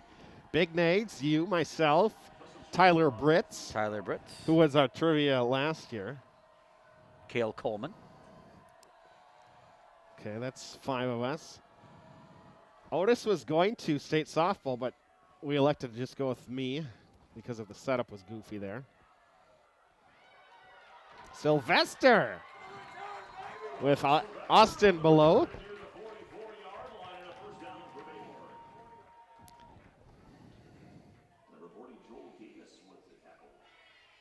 It's going to be the last play of the quarter. We're going to go to the fourth quarter here. Bayport down 55-12, and they still haven't got one right? We got it. We got it. Melissa Jocks has made another clarification. 2019 state football. 2019 state football. And that's the end of the third quarter. We'll step aside, take a break. If a training run turns into a sprained ankle or spring yard work stresses out your shoulder, go to the Acute Injury Clinic at Orthopedic and Sports Medicine Specialist. It's not urgent care. It's not the ER. It's the same-day orthopedic care directly from an orthopedic physician, and no appointment is needed. The Acute Injury Clinic at OSMS is open Monday through Friday, 8 a.m. to 5 p.m., located at 2223 Lime Kiln Road in Green Bay. Learn more at osmsgb.com.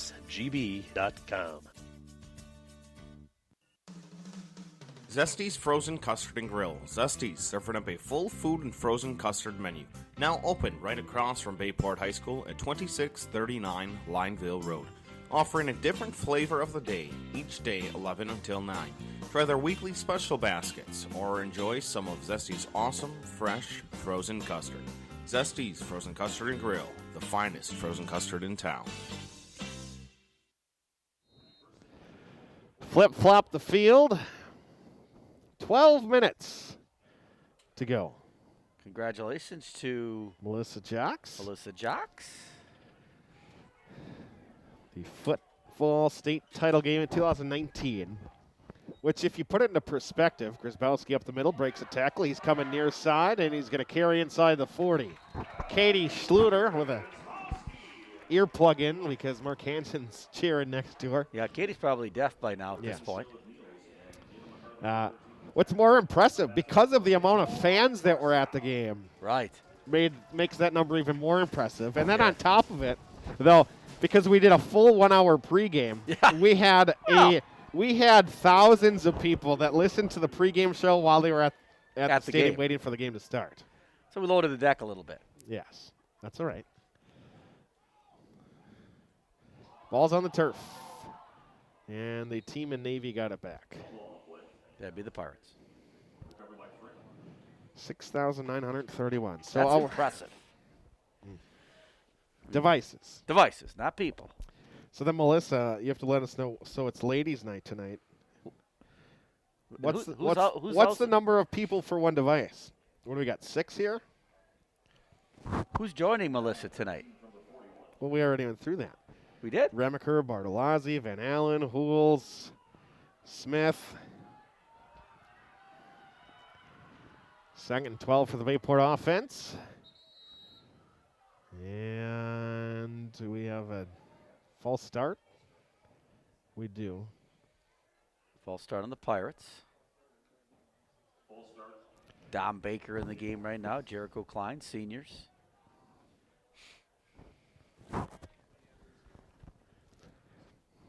So 6 people, 1 device. Well, if that was the case, you'd have 42,000 people listening.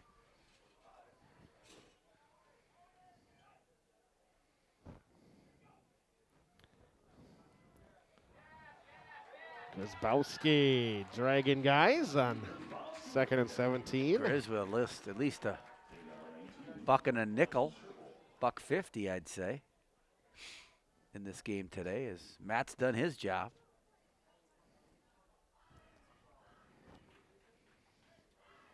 Third down and 2 coming up. 3rd and 2 for the Pirates. Running clock here, 9:50 and counting. Beautiful night. We'll still have video the next 2 weeks. Again, we're almost certain that's going to come out tonight. So on social media, on Facebook and Twitter, we'll figure out who are the sets of 4. Jager Slat goes in motion. Frank is going to pull it. Eli needed a 1, and he picks up 5.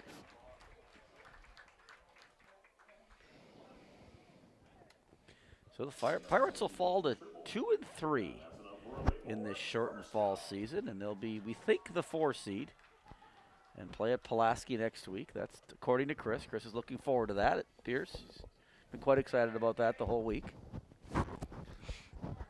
I'm just excited that I can figure out the scenarios before it's over. The big question is, will Pulaski let us in their press box? Everybody else has been very accommodating to us through the year. Years, correct. Grzybowski bounce near side, inside the 10. Matt inside the 5. Down to the 2.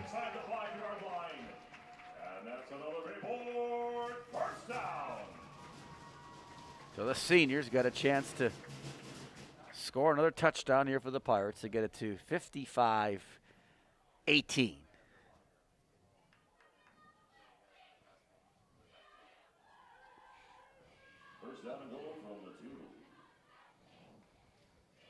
See if I can get the corner of the end zone this time, because the Nina last play actually was not technically on our video. Grzybowski right side into the end zone. Touchdown, Bayport Pirates.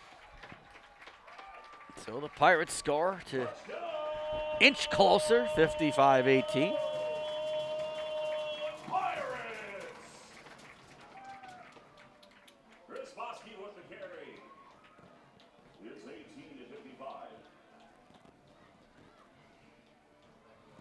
Extra point.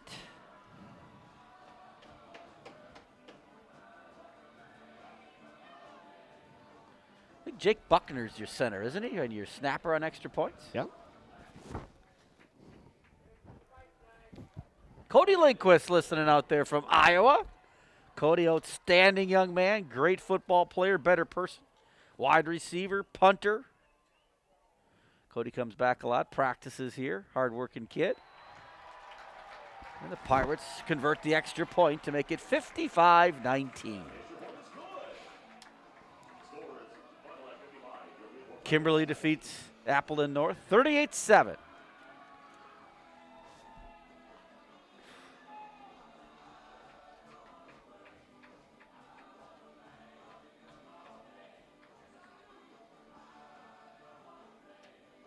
De Pere beat Manitowoc Lincoln 40-0. De Pere's 5-0. Hard to believe, actually, but they are, and did a nice job beating the Pirates. They're Group C, so they're going to play second. They're going to play one of the Oshkosh schools. You're got a good chance of going 7-0. Evan French, who warming up on the sidelines. Eli Frank may have seen his last action here tonight. As if you're Fond du Lac, you possibly could run out the last 8 minutes here today, as Bayport, I'm sure, will put in their second stringers here in this drive, as Fond du Lac will also.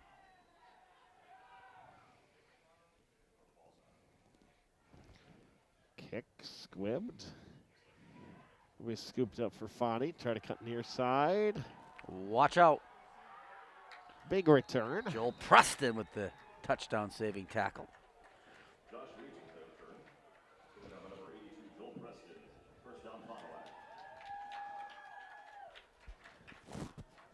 Josh Westerman out there picking up the tee. Had a chance to talk to Dylan Maney today, Coach Maney. Dylan's new to our staff, and he listens to their games, Chris, on his way up north, and so shout out to him. He's been a great addition to our staff. Great teacher, great coach, but just an outstanding role model for our kids. He's just been an outstanding addition, and so if he has a chance to listen to the end of this one, a little shout out to him tonight. Fond du Lac with Stefan Schreider, sophomore at quarterback. I'd assume the future of Fondy football. And met the other future of Bayport football in Tevin Montgomery. Tevin's still in the game, so the defense is still intact for the most part for the Pirates. Maybe you see Braden Jorgensen out at near side corner. A lot of Pirate starters on defense across the board. Gain of a yard for Fondy. And a completion near side. And a pass is going to be caught by Ethan Wangerlang. Nice little play there as Braden Jorgensen makes the tackle. If you're Fond du Lac, the clock's going to run either way, so whether you throw it or you pass it, doesn't really matter at this point.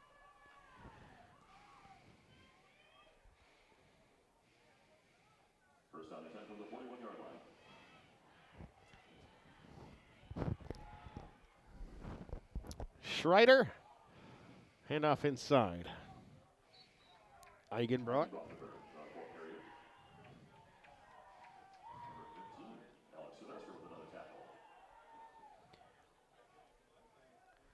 So under 6 minutes and counting.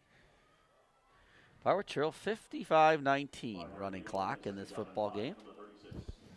To clarify now that Cody Lindquist tunes in, he went to Iowa Western. Van Lannen, Iowa Central. Correction made by Trent Noy. Appreciate that.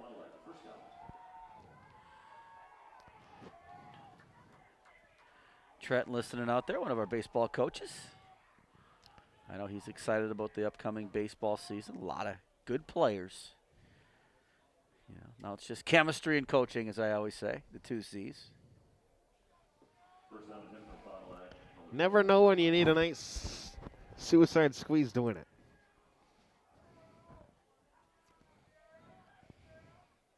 Stop on the play for Bayport. From the edge, Josiah Azure.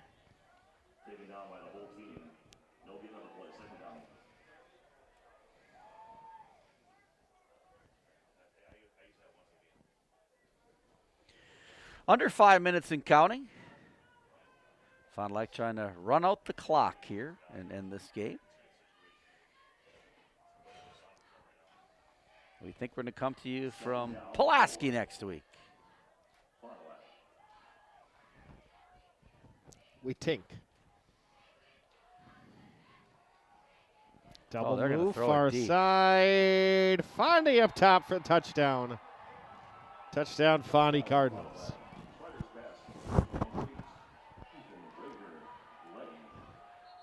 So now they're going to get a flag, Fond du Lac, for excessive celebration. Wagner Lang with the touchdown catch. 61-19. Well, you did say they'd put up a 60 spot, perhaps. Yeah, there's Jose and the boys down there. I don't see Jose and the boys down there. Oh, yeah, sure enough. I don't know how you could miss Jose. Jose and Martin.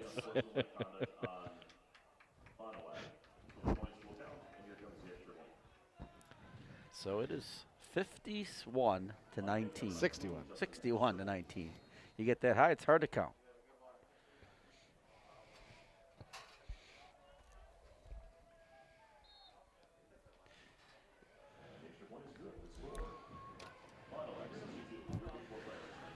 (62-19), 4:10 left. Possibly the last home game for the Pirates. 4 seed, they could. Likely at, Pulaski. well, week 7 could be a home game. Yes, but the 4 seed would have to beat the 3 seed on the other side. The 3-4 plays the 3-4. Yeah, and then the losers will play. Oh, that's correct. You still have another game there. You don't Yeah, necessarily. what's the update? Do we have anything? Schwabenon versus Appleton East. Do not have anything in regards to that. Let's find that one out, because the winner of that game is the 4. The loser's the 5.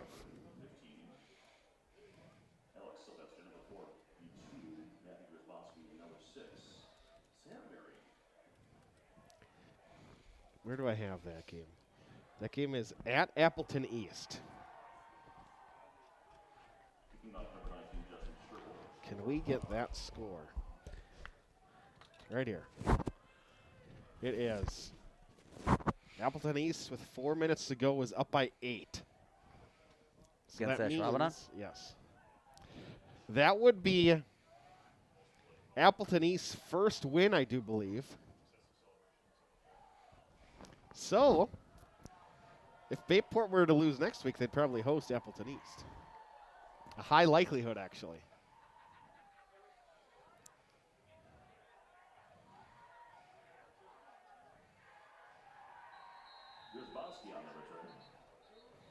And now we get a flag on the play. See, I'd say quite the high likelihood that would happen. The back judge now has pretty much thrown more flags than anybody else. Not that that is not appropriate. This will take a while to explain, and while they explain it, the clock will run. And I'm not saying that's a bad thing right now, Chris. That is not me complaining right now. If the clock could run faster, I'd even suggest it, but Mark Worsigers can only do so much. Well, he couldn't stop it earlier, so. Ah, shoot. I Unsportsmanlike forgot to on the update Pirates. the quarter. Thank you, Craig. We get a lot of help, you know, when we're up here. Yeah, Appleton East, they were 1-3 overall. Let's see who they beat. Will take over from their 25-yard line. First down.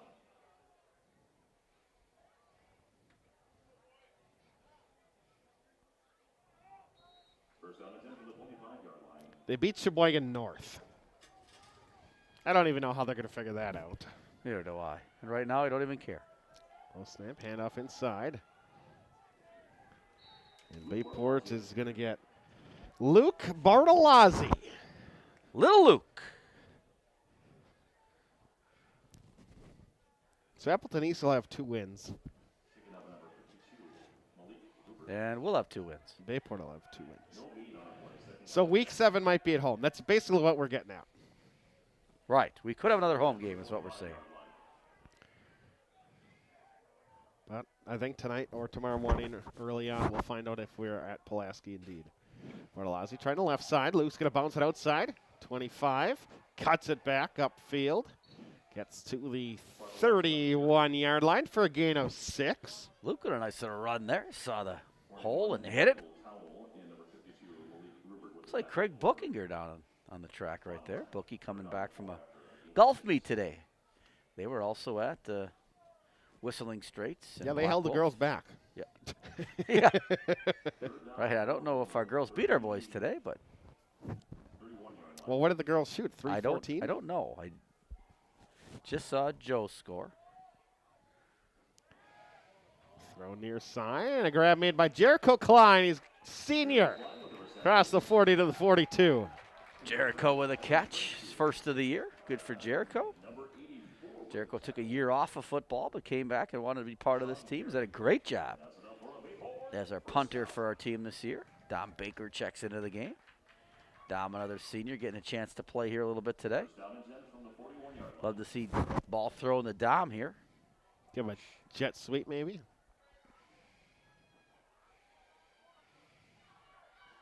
Send Klein in motion.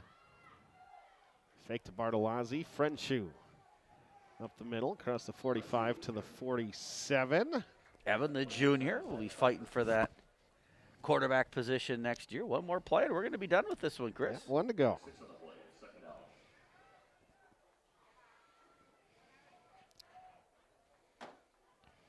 Second down and 4.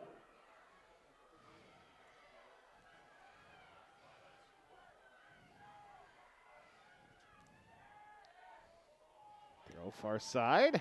Slat with the grab. Jagger goes up and grabs it. Jagger slat. Nice catch. That's going to be the final play of the game.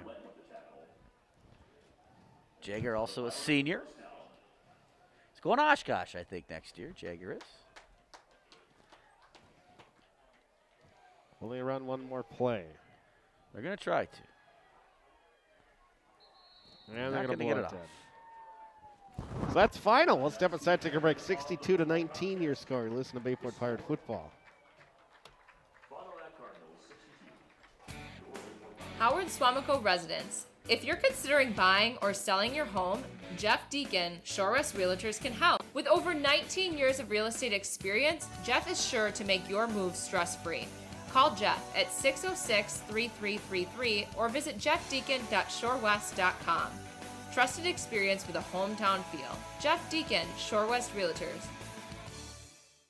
At North Shore Bank, we know you need access to your money wherever you go. So whether you're getting cash at one of our 33,000 free ATMs, paying the dogs that are with Pop Money, depositing a check with mobile banking, or cashing in your vacation fund at a free coin counter, North Shore Bank is in your wallet, on your phone, and at a local branch. North Shore Bank, the bank of you. Get My Cashback rewards with use of your free MasterCard debit card and up to $300 when you open a checking account. Open by September 30th at northshorebank.com or an office near you. Member FDIC. You're listening to Bayport Pirates Sports on NEW Sports Radio at newsportsradio.com. Tonight's Bayport football broadcast proudly supported by Gallagher's Pizza, Italian Food, Irish Spirit, by Bell & Health, Titletown Sports Medicine, Orthopedics, by Jeff Deacon at Shore West Realty, by State Farm agent Mark Binsloff. Like a good neighbor, State Farm is there. Orthopedic and Sports Medicine Specialist. The Press Times, your local paper and online source for Pirate Athletics. By Just J Creative Website and Brand Development. North Shore Bank, the bank of you. Zesty's Frozen Custard Grill, the finest frozen custard in town. And by members of the NEW Sports Radio Broadcasters Club. 62-19, your final, Mike. Pirates face an extremely talented Fond du Lac team. Yeah, really impressive Fond du Lac team in all aspects. Didn't punt the football, and I didn't need to. Quarterback really impressive, and Braylon Allen is the real deal, and looking forward to seeing him play as a Badger next year. And so we'll wrap this one up. You'll know more tomorrow morning, so follow us on Twitter. We'll let you know where we're going to come from next week. We think it's going to be Pulaski, but we'll find out more tomorrow. Yeah, I got a lot of things I don't think figured I'll out for stay up that. late to find out. I think I'll go home and get a little shut wear eye. off those cookies. But Exactly. A little milk maybe when I get home. So thanks again to the Plums who baked us their favorite cookies, or my favorite cookies, Susie Plum. Shout out to her and the entire Plum family. And so let's wrap this one up, Chris. all right, 62-19, that's all we got. That's all we got. Yep. We'll get stats later. So for Mike Frieder, I'm Chris Learman. We'll let you know. I believe we're from Pulaski next Friday, but we'll let you know either way on Facebook and Twitter. We'll get that to you. Have a wonderful evening, Howard Swamico. You've been listening to Bayport Pirate Football on NEW Sports